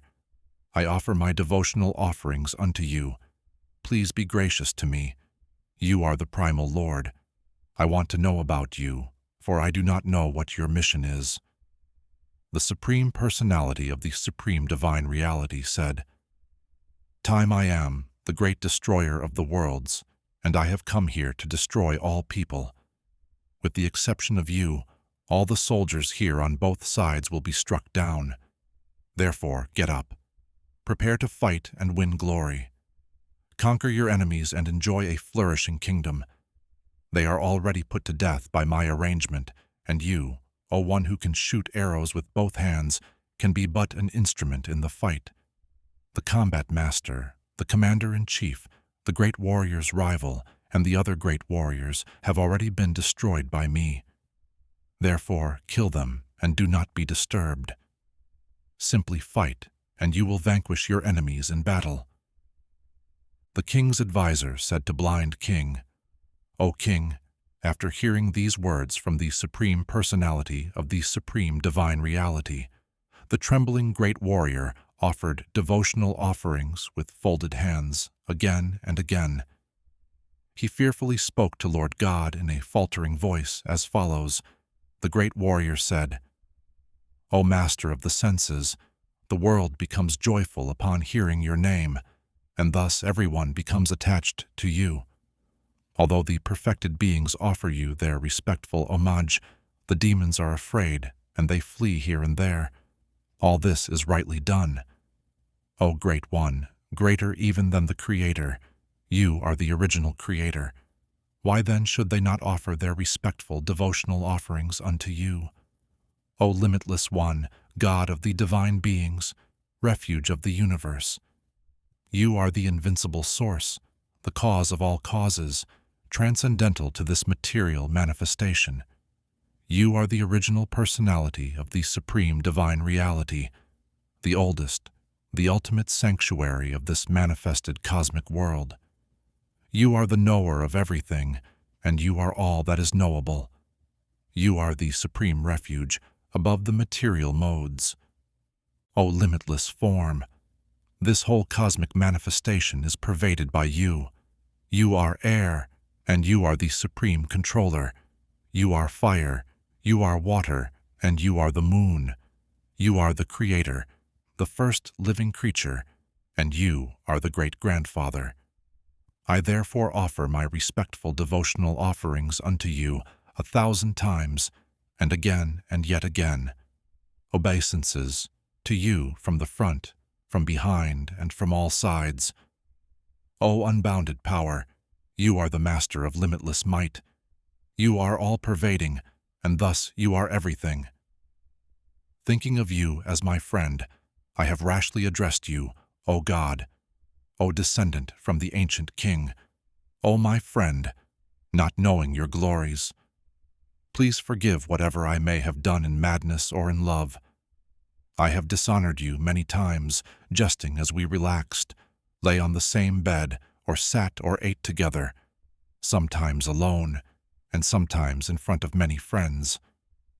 O infallible one, please excuse me for all those offenses. You are the Father of this complete cosmic manifestation, of the moving and the non-moving. You are its worshipable chief, the supreme spiritual master. No one is greater than you, nor can anyone be one with you. How then could there be anyone greater than you within the three worlds, O Lord of immeasurable power? You are the supreme Lord, to be worshipped by every living being. Thus I fall down to offer you my respectful devotional offerings and ask your mercy. As a father tolerates the impudence of his son, a friend the impertinence of a friend, or a husband the familiarity of his wife, please tolerate the wrongs I may have done you. After seeing this universal form, which I have never seen before, I am gladdened, but at the same time my mind is disturbed with fear. Therefore please bestow your grace upon me and reveal again your form as the personality of the supreme divine reality, O Lord of Lords, O abode of the universe. O universal form, O thousand-armed Lord, I wish to see you in your four-armed form, with helmeted head and with club, wheel, shell-horn, and beautiful flower in your hands. I long to see you in that form. The Supreme Personality of the Supreme Divine Reality said, My dear great warrior, happily have I shown you, by my internal potency, this supreme universal form within the material world. No one before you has ever seen this primal form, unlimited and full of glaring effulgence. O best of the king's warriors, no one before you has ever seen this universal form of mine, for neither by studying the knowledge texts, nor by performing sacrifices, nor by charity, nor by pious activities, nor by severe penances can I be seen in this form in the material world. You have been perturbed and bewildered by seeing this horrible feature of mine. Now let it be finished. My devotee, be free again from all disturbances. With a peaceful mind, you can now see the form you desire. The king's advisor said to blind king, The Supreme Personality of the Supreme Divine Reality, God, having spoken thus to great warrior, displayed his real four-armed form, and at last showed his two-armed form, thus encouraging the fearful great warrior. When great warrior thus saw God in his original form, he said, O God, protector of people, seeing this human-like form, so very beautiful, I am now composed in mind, and I am restored to my original nature. The Supreme Personality of the Supreme Divine Reality said, My dear great warrior, this form of mine you are now seeing is very difficult to behold. Even the divine beings are ever seeking the opportunity to see this form, which is so dear. The form you are seeing with your transcendental eyes cannot be understood simply by studying the knowledge texts, nor by undergoing serious penances, nor by charity, nor by worship. It is not by these means that one can see me as I am. My dear great warrior, only by undivided devotional service can I be understood as I am, standing before you, and can thus be seen directly. Only in this way can you enter into the mysteries of my understanding. My dear great warrior, he who engages in my pure devotional service, free from the contaminations of desire-based activities and mental speculation, he who works for me, who makes me the supreme goal of his life, and who is friendly to every living being, he certainly comes to me. Chapter 12. The great warrior inquired, "Which are considered to be more perfect, those who are always properly engaged in your devotional service, or those who worship the impersonal ultimate reality, the unmanifested?" The Supreme Personality of the Supreme Divine Reality said, "Those who fix their minds on my personal form and are always engaged in worshiping me with great and transcendental faith are considered by me to be most perfect. But those who fully worship the unmanifested, that which lies beyond the perception of the senses, the all-pervading, inconceivable, unchanging, fixed and immovable, the impersonal conception of the absolute truth, by controlling the various senses and being equally disposed to everyone, such persons, engaged in the welfare of all, at last achieve me. For those whose minds are attached to the unmanifested, impersonal feature of the Supreme, advancement is very troublesome. To make progress in that discipline is always difficult for those who are embodied. But those who worship me, giving up all their activities unto me and being devoted to me without deviation, engaged in devotional service and always meditating upon me, having fixed their minds upon me, O great warrior, for them I am the swift deliverer from the ocean of birth and death. Just fix your mind upon me, the Supreme Personality of the Supreme Divine Reality, and engage all your intelligence in me. Thus you will live in me always, without a doubt. My dear great warrior, O winner of wealth, if you cannot fix your mind upon me without deviation, then follow the regulative principles of Path of the Union. In this way, develop a desire to attain me. If you cannot practice the regulations of Path of the Union, then just try to work for me, because by working for me you will come to the perfect stage. If, however, you are unable to work in this consciousness of me, then try to act giving up all results of your work and try to be self-situated. If you cannot take to this practice, then engage yourself in the cultivation of knowledge. Better than knowledge, however, is meditation, and better than meditation is renunciation of the fruits of action, for by such renunciation one can attain peace of mind. One who is not envious, but is a kind friend to all living entities, who does not think himself a proprietor and is free from false ego, who is equal in both happiness and distress, who is tolerant, always satisfied, self-controlled, and engaged in devotional service with determination, his mind and intelligence fixed on me. Such a devotee of mine is very dear to me. He by whom no one is put into difficulty and who is not disturbed by anyone, who is equipoised in happiness and distress, fear and anxiety, is very dear to me. My devotee, who is not dependent on the ordinary course of activities, who is pure, expert, without cares, free from all pains, and not striving for some result, is very dear to me. One who neither rejoices nor grieves, who neither laments nor desires, and who renounces both auspicious and inauspicious things, such a devotee is very dear to me.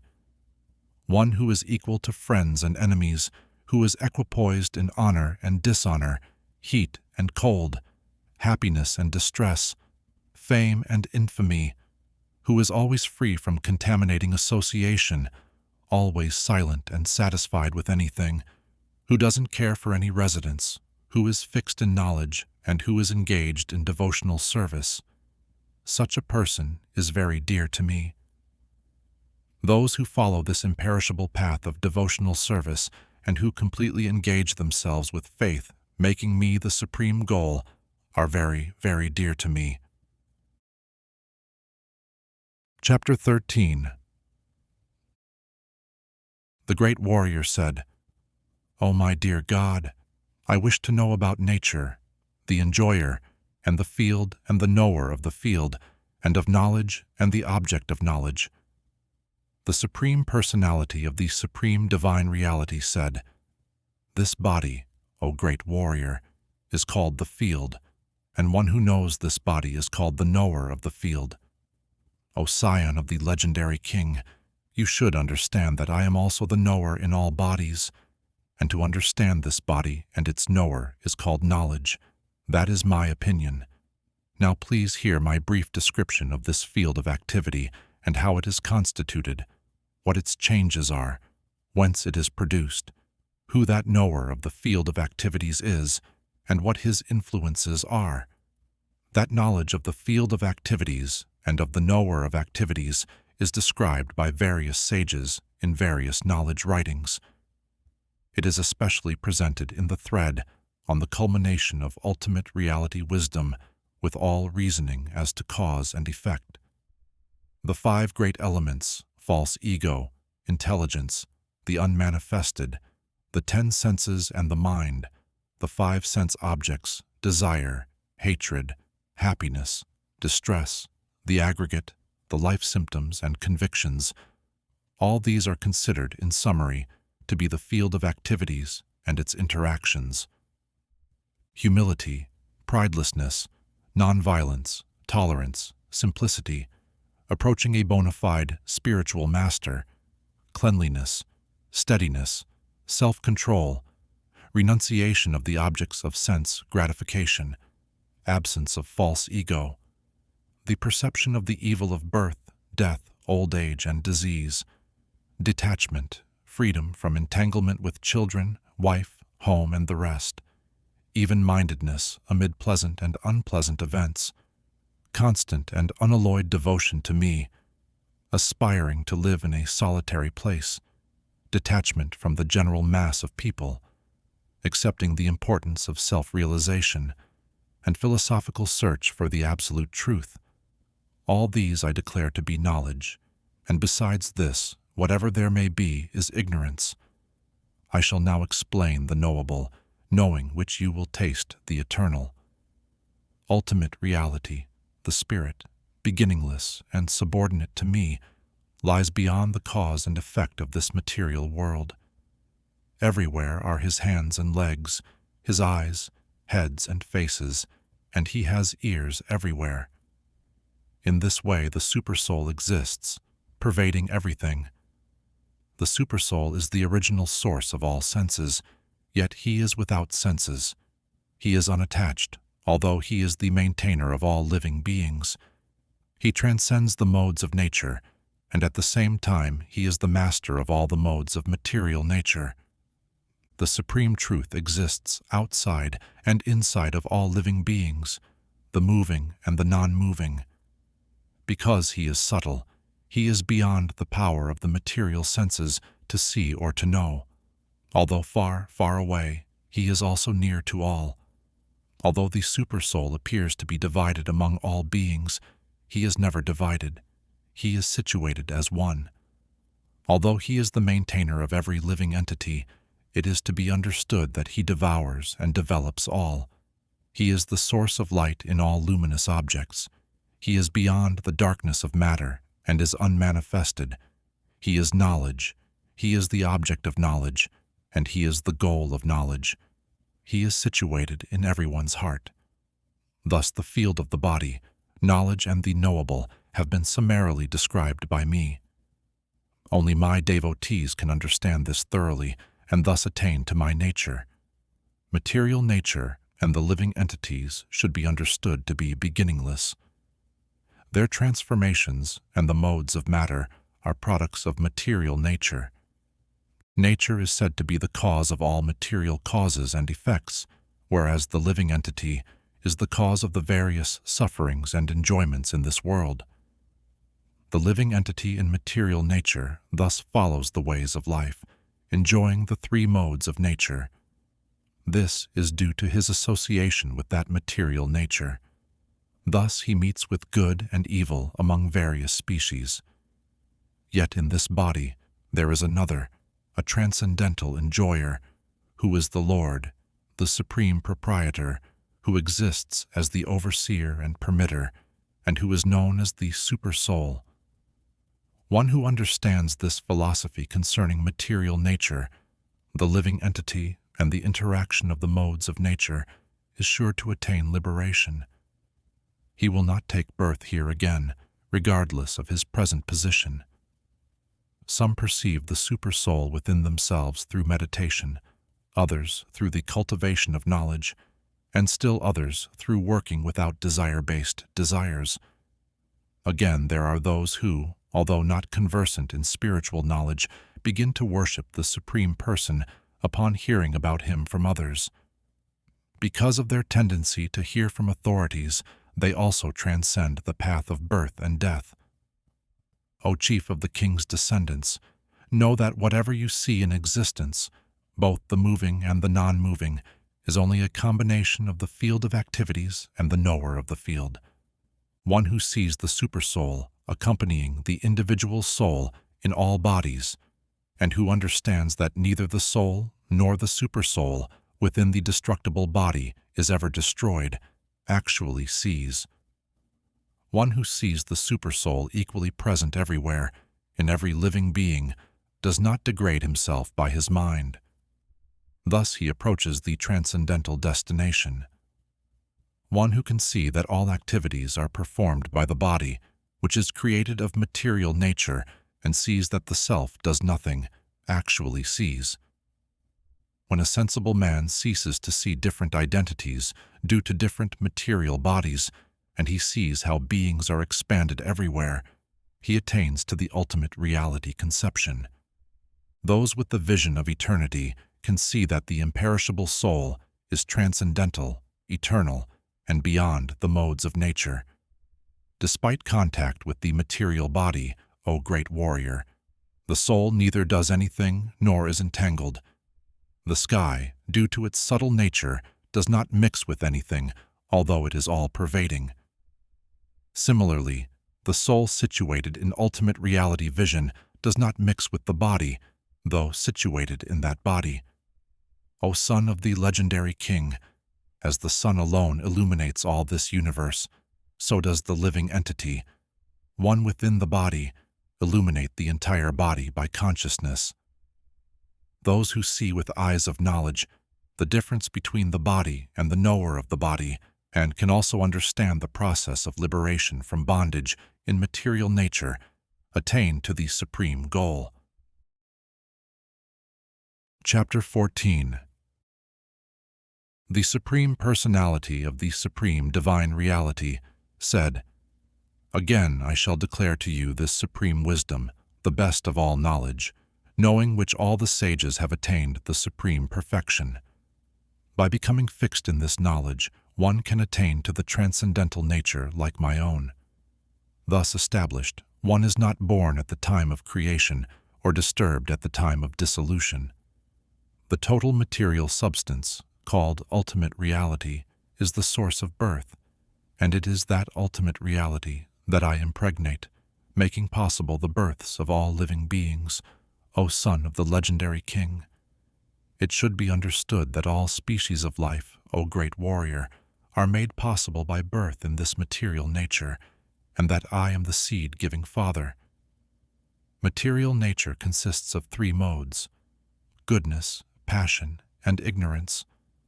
When the eternal living entity comes in contact with nature, O mighty-armed great warrior, he becomes conditioned by these modes. O sinless one, the mode of goodness, being purer than the others, is illuminating, and it frees one from all sinful reactions. Those situated in that mode become conditioned by a sense of happiness and knowledge. The mode of passion is born of unlimited desires and longings, O great warrior, and because of this, the embodied living entity is bound to material desire-based actions.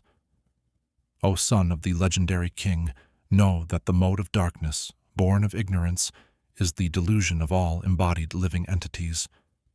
The results of this mode are madness, indolence, and sleep, which bind the conditioned soul. O son of the legendary king, the mode of goodness conditions one to happiness, passion conditions one to desire-based action, and ignorance, covering one's knowledge, binds one to madness. Sometimes the mode of goodness becomes prominent, defeating the modes of passion and ignorance. O son of the legendary king. Sometimes the mode of passion defeats goodness and ignorance, and at other times, ignorance defeats goodness and passion. In this way, there is always competition for supremacy. The manifestation of the mode of goodness can be experienced when all the gates of the body are illuminated by knowledge. O chief of the king's descendants, when there is an increase in the mode of passion, the symptoms of great attachment, desire-based activity, intense endeavor, and uncontrollable desire and hankering develop. When there is an increase in the mode of ignorance, O son of he king, darkness, inertia, madness, and illusion are manifested. When one dies in the mode of goodness, he attains to the pure higher planets of the great sages. When one dies in the mode of passion, he takes birth among those engaged in desire-based activities. And when one dies in the mode of ignorance, he takes birth in the animal kingdom. The result of pious action is pure and is said to be in the mode of goodness, but action done in the mode of passion results in misery, and action performed in the mode of ignorance results in foolishness. From the mode of goodness, real knowledge develops. From the mode of passion, greed develops. And from the mode of ignorance develop foolishness, madness, and illusion. Those situated in the mode of goodness gradually go upward to the higher planets. Those in the mode of passion live on the earthly planets, and those in the abominable mode of ignorance go down to the hellish worlds.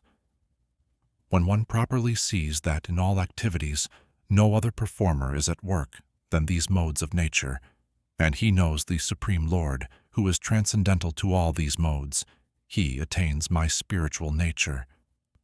When the embodied being is able to transcend these three modes associated with the material body, he can become free from birth, death, old age, and their distresses, and can enjoy nectar even in this life. The great warrior inquired, "O my dear Lord, by which symptoms is one known who is transcendental to these three modes? What is his behavior, and how does he transcend the modes of nature?" The Supreme Personality of the Supreme Divine Reality said, "O son of the blind king's brother, he who does not hate illumination, attachment, and delusion when they are present or long for them when they disappear, who is unwavering and undisturbed through all these reactions of the material qualities, remaining neutral and transcendental, knowing that the modes alone are active, who is situated in the self and regards alike happiness and distress, who looks upon a lump of earth, a stone, and a piece of gold with an equal eye, who is equal toward the desirable and the undesirable, who is steady, situated equally well in praise and blame, honor and dishonor, who treats alike both friend and enemy, and who has renounced all material activities. Such a person is said to have transcended the modes of nature. One who engages in full devotional service, unfailing in all circumstances, at once transcends the modes of material nature, and thus comes to the level of ultimate reality. And I am the basis of the impersonal ultimate reality, which is immortal, imperishable, and eternal, and is the constitutional position of ultimate happiness. Chapter 15. The Supreme Personality of the Supreme Divine Reality. It is said that there is an imperishable longest living tree that has its roots upward and its branches down, and whose leaves are the songs of knowledge. One who knows this tree is the knower of the knowledge texts. The branches of this tree extend downward and upward, nourished by the three modes of material nature. The twigs are the objects of the senses. This tree also has roots going down, and these are bound to the desire-based actions of human society. The real form of this tree cannot be perceived in this world. No one can understand where it ends, where it begins, or where its foundation is. But with determination, one must cut down this strongly rooted tree with the weapon of detachment. Thereafter, one must seek that place from which, having gone, one never returns, and their surrender to that supreme personality of the supreme divine reality, from whom everything began and from whom everything has extended since time immemorial. Those who are free from false prestige, illusion, and false association, who understand the eternal, who are done with material lust, who are freed from the dualities of happiness and distress, and who, unbewildered, know how to surrender unto the Supreme Person, attain to that eternal kingdom. That supreme abode of mine is not illumined by the sun or moon, nor by fire or electricity. Those who reach it never return to this material world. The living entities in this conditioned world are my eternal fragmental parts. Due to conditioned life, they are struggling very hard with the six senses, which include the mind. The living entity in the material world carries his different conceptions of life from one body to another, as the air carries aromas. Thus he takes one kind of body and again quits it to take another.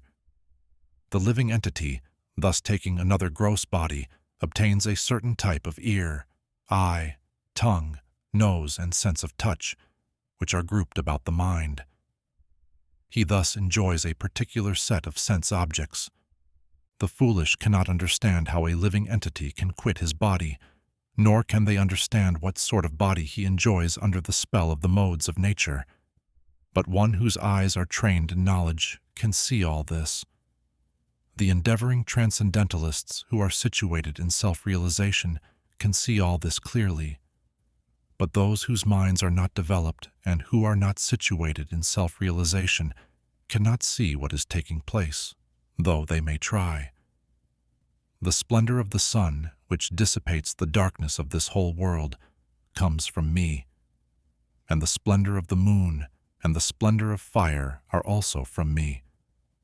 I enter into each planet, and by my energy they stay in orbit. I become the moon and thereby supply the juice of life to all vegetables. I am the fire of digestion in the bodies of all living entities, and I join with the air of life, outgoing and incoming, to digest the four kinds of foodstuff. I am seated in everyone's heart, and from me come remembrance, knowledge, and forgetfulness. By all the knowledge texts I am to be known. Indeed, I am the compiler of the culmination of ultimate reality wisdom, and I am the knower of the knowledge texts. There are two classes of beings, the fallible and the infallible. In the material world, every living entity is fallible, and in the spiritual world, every living entity is called infallible.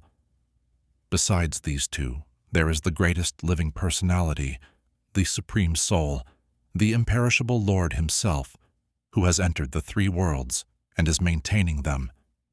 Because I am transcendental, beyond both the fallible and the infallible, and because I am the greatest, I am celebrated both in the world and in the knowledge texts as that Supreme Person.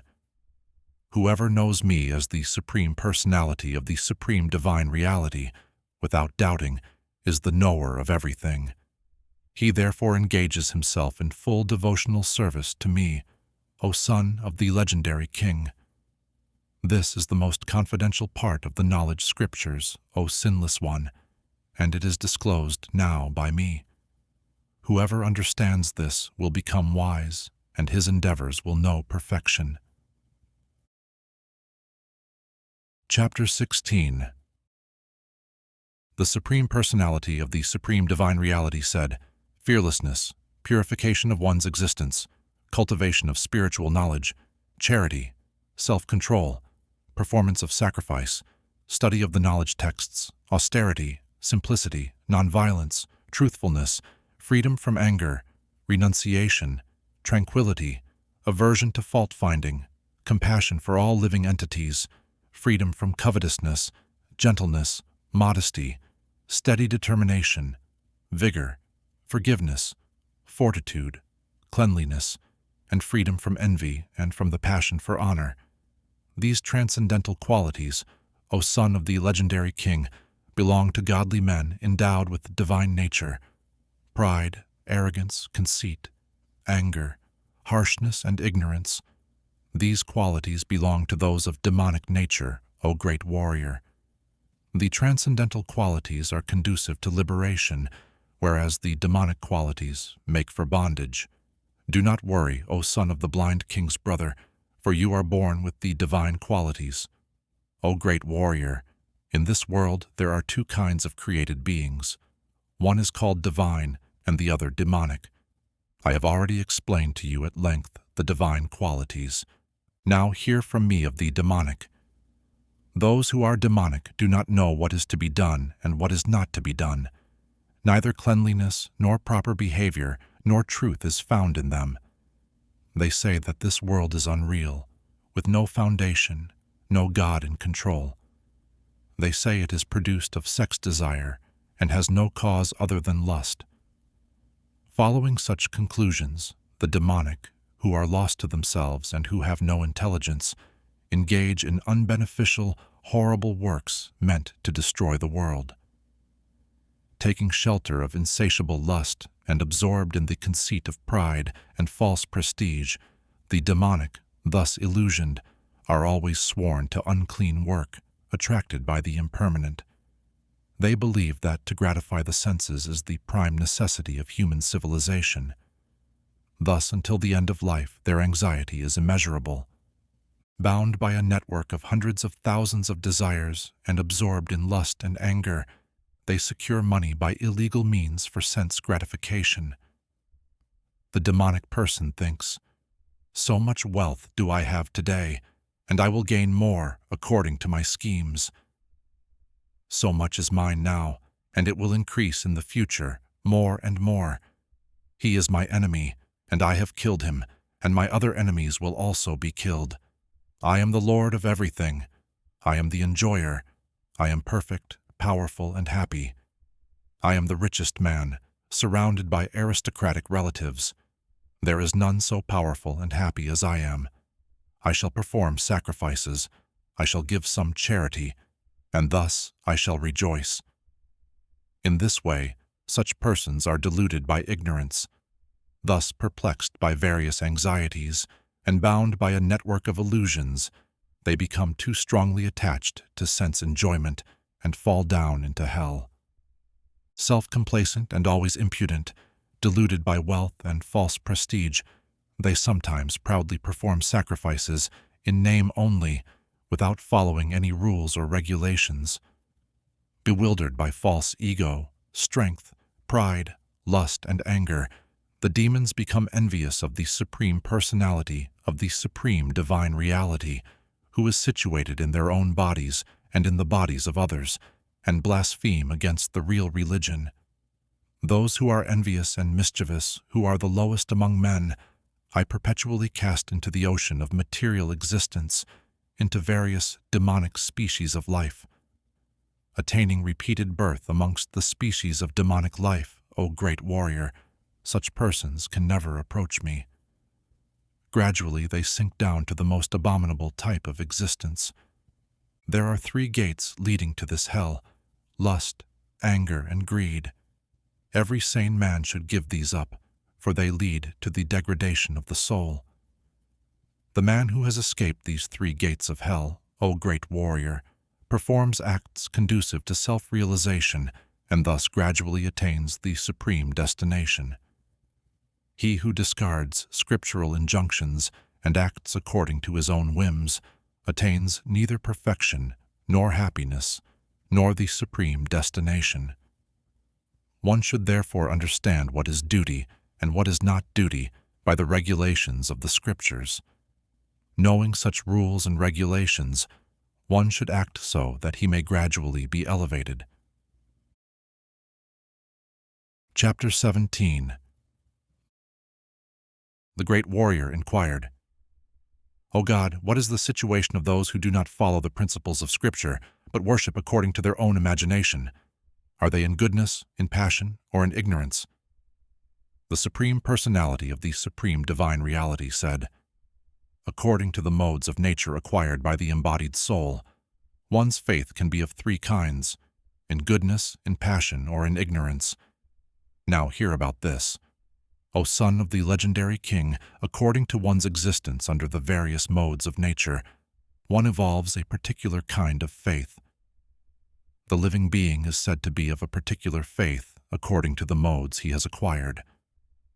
Men in the mode of goodness worship the divine beings, those in the mode of passion worship the demons, and those in the mode of ignorance worship ghosts and spirits. Those who undergo severe austerities and penances not recommended in the scriptures, performing them out of pride and egoism, who are impelled by lust and attachment, who are foolish and who torture the material elements of the body as well as the supersoul dwelling within, are to be known as demons. Even the food each person prefers is of three kinds according to the three modes of material nature. The same is true of sacrifices, austerities, and charity. Now hear of the distinctions between them. Foods dear to those in the mode of goodness increase the duration of life, purify one's existence, and give strength, health, happiness, and satisfaction. Such foods are juicy, fatty, wholesome, and pleasing to the heart. Foods that are too bitter, too sour, salty, hot, pungent, dry, and burning are dear to those in the mode of passion. Such foods cause distress, misery, and disease. Food prepared more than 3 hours before being eaten, food that is tasteless, decomposed and putrid, and food consisting of remnants and untouchable things is dear to those in the mode of darkness. Of sacrifices, the sacrifice performed according to the directions of Scripture, as a matter of duty, by those who desire no reward, is of the nature of goodness. But the sacrifice performed for some material benefit, or for the sake of pride, O chief of the king's descendants, you should know to be in the mode of passion. Any sacrifice performed without regard for the directions of Scripture, without distribution of spiritual food, without chanting of songs of knowledge and remunerations to the spiritual guides, and without faith is considered to be in the mode of ignorance. Austerity of the body consists in worship of the Supreme Lord, the wise ones, the spiritual master, and superiors like the father and mother, and in cleanliness, simplicity, celibacy, and non-violence. Austerity of speech consists in speaking words that are truthful, pleasing, beneficial, and not agitating to others, and also in regularly reciting knowledge literature. And satisfaction, simplicity, gravity, self-control, and purification of one's existence are the austerities of the mind. This threefold austerity, performed with transcendental faith, by men not expecting material benefits, but engaged only for the sake of the Supreme, is called austerity in goodness.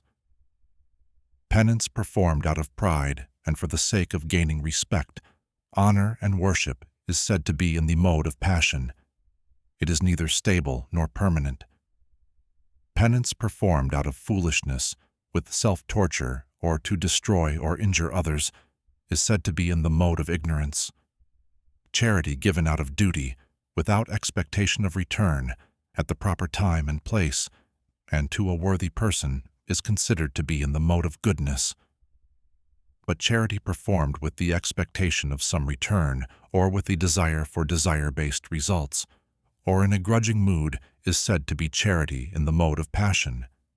And charity performed at an impure place, at an improper time, to unworthy persons, or without proper attention and respect, is said to be in the mode of ignorance. From the beginning of creation, the three words Om Tat Sat were used to indicate the supreme absolute truth. These three symbolic representations were used by the wise ones while chanting the songs of knowledge and during sacrifices for the satisfaction of the Supreme.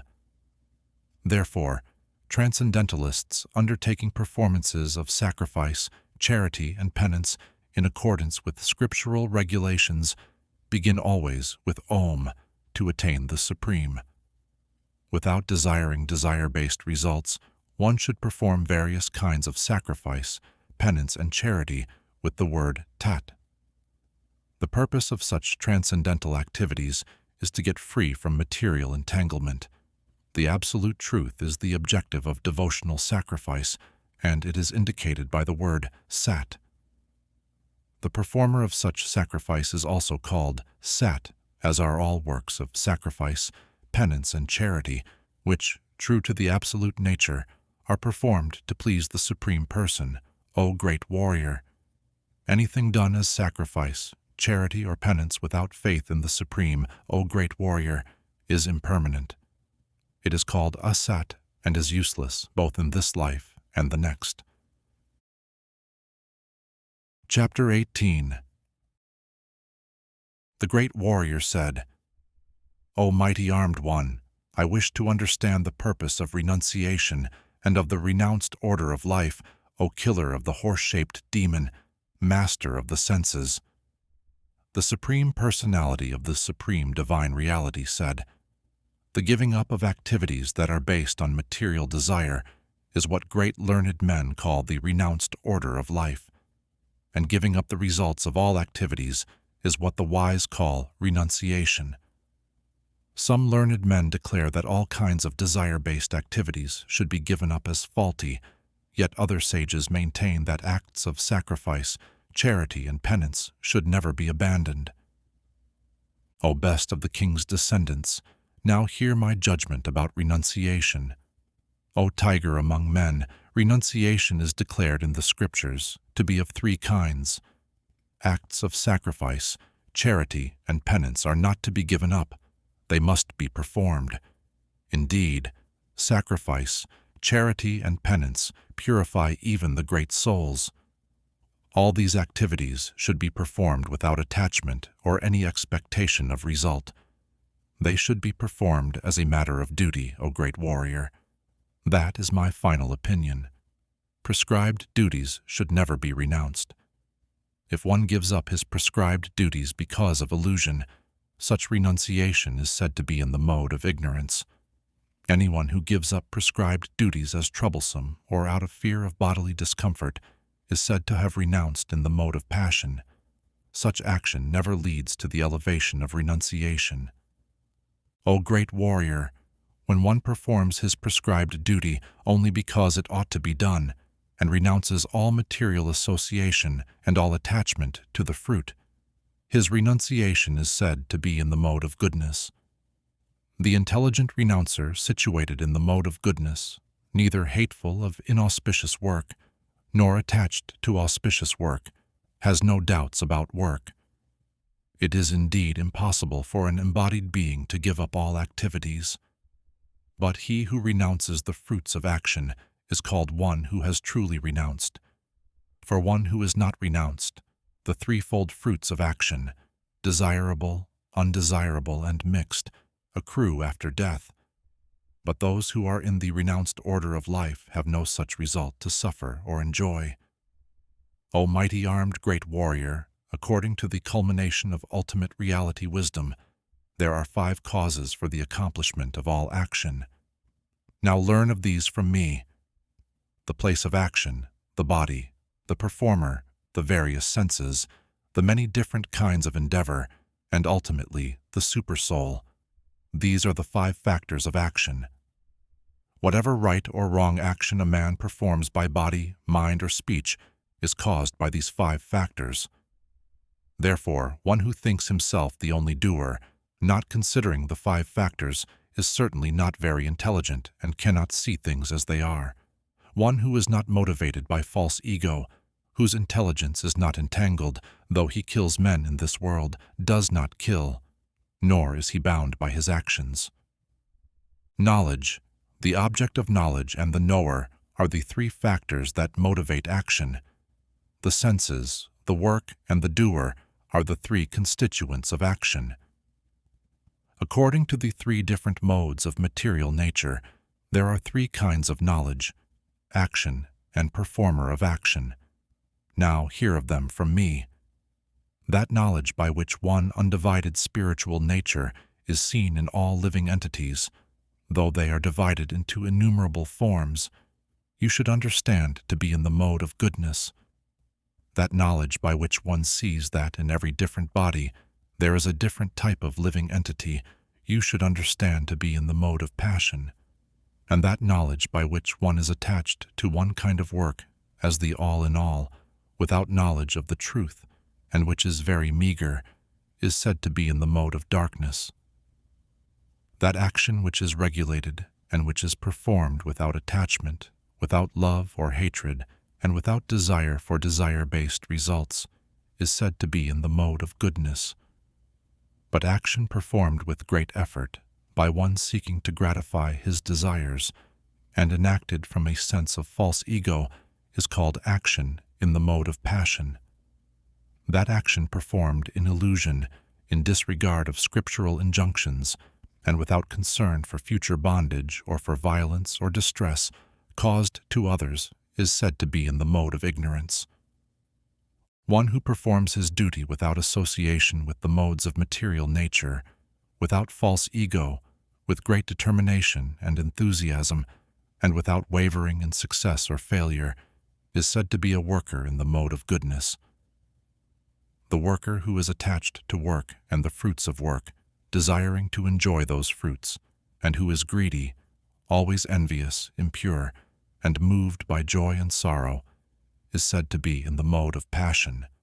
The worker who is always engaged in work against the injunctions of the Scripture, who is materialistic, obstinate, cheating, and expert in insulting others, and who is lazy, always morose and procrastinating, is said to be a worker in the mode of ignorance.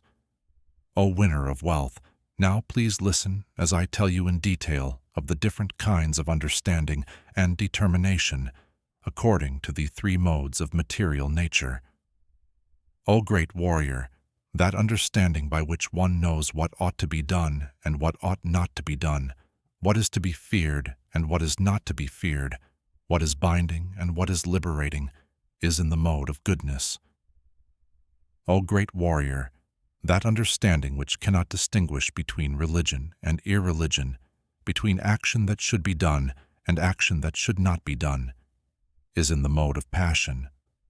That understanding which considers irreligion to be religion and religion to be irreligion, under the spell of illusion and darkness, and strives always in the wrong direction, O divinely born one, is in the mode of ignorance. O great warrior, that determination which is unbreakable, which is sustained with steadfastness by union practice, and which thus controls the activities of the mind, life, and senses, is determination in the mode of goodness. But that determination by which one holds fast to desire-based results in religion, economic development, and sense gratification is of the nature of passion, O great warrior. And that determination which cannot go beyond dreaming, fearfulness, lamentation, moroseness, and illusion, such unintelligent determination, O great warrior, is in the mode of darkness. O best of the king's descendants, now please hear from me about the three kinds of happiness by which the conditioned soul enjoys, and by which he sometimes comes to the end of all distress. That which in the beginning may be just like poison, but at the end is just like nectar, and which awakens one to self-realization, is said to be happiness in the mode of goodness. That happiness which is derived from contact of the senses with their objects, and which appears like nectar at first, but poison at the end, is said to be of the nature of passion. And that happiness which is blind to self-realization, which is delusion from beginning to end, and which arises from sleep, laziness, and illusion, is said to be of the nature of ignorance. There is no being existing, either here or among the divine beings in the higher planetary systems, which is freed from these three modes, born of material nature. Knowledge keepers, social classes, merchants, and workers are distinguished by the qualities born of their own natures in accordance with the material modes. O chastiser of the enemy! Peacefulness, self-control, austerity, purity, tolerance, honesty, knowledge, wisdom, and religiousness. These are the natural qualities by which the wise ones work. Heroism, power, determination, resourcefulness, courage in battle, generosity, and leadership are the natural qualities of work for the social classes. Farming, cow protection, and business are the natural work for the merchants, and for the workers, there are labor and service to others. By following his qualities of work, every man can become perfect. Now please hear from me how this can be done. By worship of the Lord, who is the source of all beings and who is all-pervading, a man can attain perfection through performing his own work. It is better to engage in one's own occupation, even though one may perform it imperfectly, than to accept another's occupation and perform it perfectly. Duties prescribed according to one's nature are never affected by sinful reactions. Every endeavor is covered by some fault, just as fire is covered by smoke. Therefore, one should not give up the work born of his nature, O great warrior, even if such work is full of fault. One who is self-controlled and unattached, and who disregards all material enjoyments, can obtain, by practice of renunciation, the highest perfect stage of freedom from reaction. O great warrior, learn from me how one who has achieved this perfection can attain to the supreme perfection stage, ultimate reality, the stage of highest knowledge, by acting in the way I shall now summarize. Being purified by his intelligence and controlling the mind with determination, giving up the objects of sense gratification, being freed from attachment and hatred, one who lives in a secluded place, who eats little, who controls his body, mind, and power of speech, who is always in trance and who is detached, free from false ego, false strength, false pride, lust, anger, and acceptance of material things, free from false proprietorship, and peaceful. Such a person is certainly elevated to the position of self-realization. One who is thus transcendentally situated at once realizes the supreme ultimate reality and becomes fully joyful. He never laments or desires to have anything. He is equally disposed toward every living entity. In that state he attains pure devotional service unto me. One can understand me as I am, as the Supreme Personality of the Supreme Divine Reality, only by devotional service. And when one is in full consciousness of me by such devotion, he can enter into the kingdom of God. Though engaged in all kinds of activities, my pure devotee, under my protection, reaches the eternal and imperishable abode by my grace. In all activities, just depend upon me and work always under my protection. In such devotional service, be fully conscious of me. If you become conscious of me, you will pass over all the obstacles of conditioned life by my grace. If, however, you do not work in such consciousness, but act through false ego, not hearing me, you will be lost. If you do not act according to my direction and do not fight, then you will be falsely directed. By your nature, you will have to be engaged in warfare. Under illusion, you are now declining to act according to my direction. But, compelled by the work born of your own nature, you will act all the same, O great warrior. The Supreme Lord is situated in everyone's heart, O great warrior, and is directing the wanderings of all living entities who are seated as on a machine, made of the material energy. O scion of the legendary king, surrender unto him utterly. By his grace you will attain transcendental peace and the supreme and eternal abode.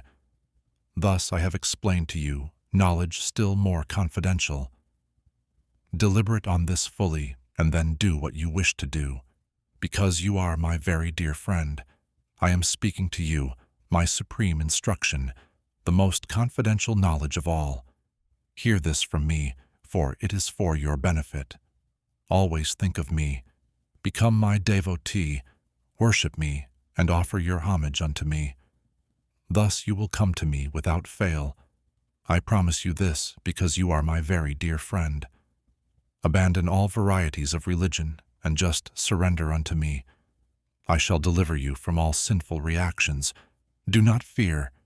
This confidential knowledge may never be explained to those who are not austere, or devoted, or engaged in devotional service, nor to one who is envious of me. For one who explains this supreme secret to the devotees, pure devotional service is guaranteed, and at the end he will come back to me. There is no servant in this world more dear to me than he, nor will there ever be one more dear. And I declare that he who studies this sacred conversation of ours worships me by his intelligence. And one who listens with faith and without envy becomes free from sinful reactions and attains to the auspicious planets where the pious dwell. O great warrior, O conqueror of wealth, have you heard this with an attentive mind? And are your ignorance and illusions now dispelled?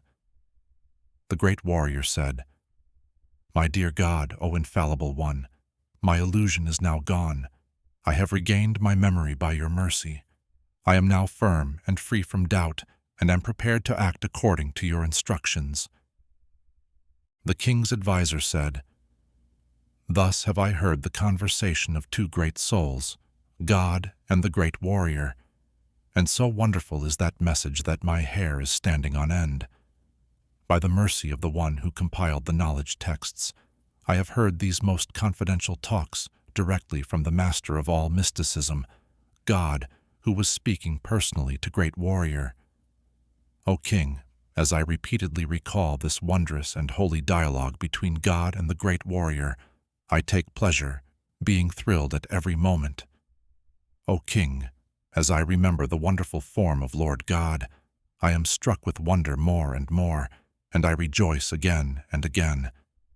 Wherever there is God, the master of all mystics, and wherever there is great warrior, the supreme archer, there will also certainly be opulence, victory, extraordinary power, and morality. That is my opinion,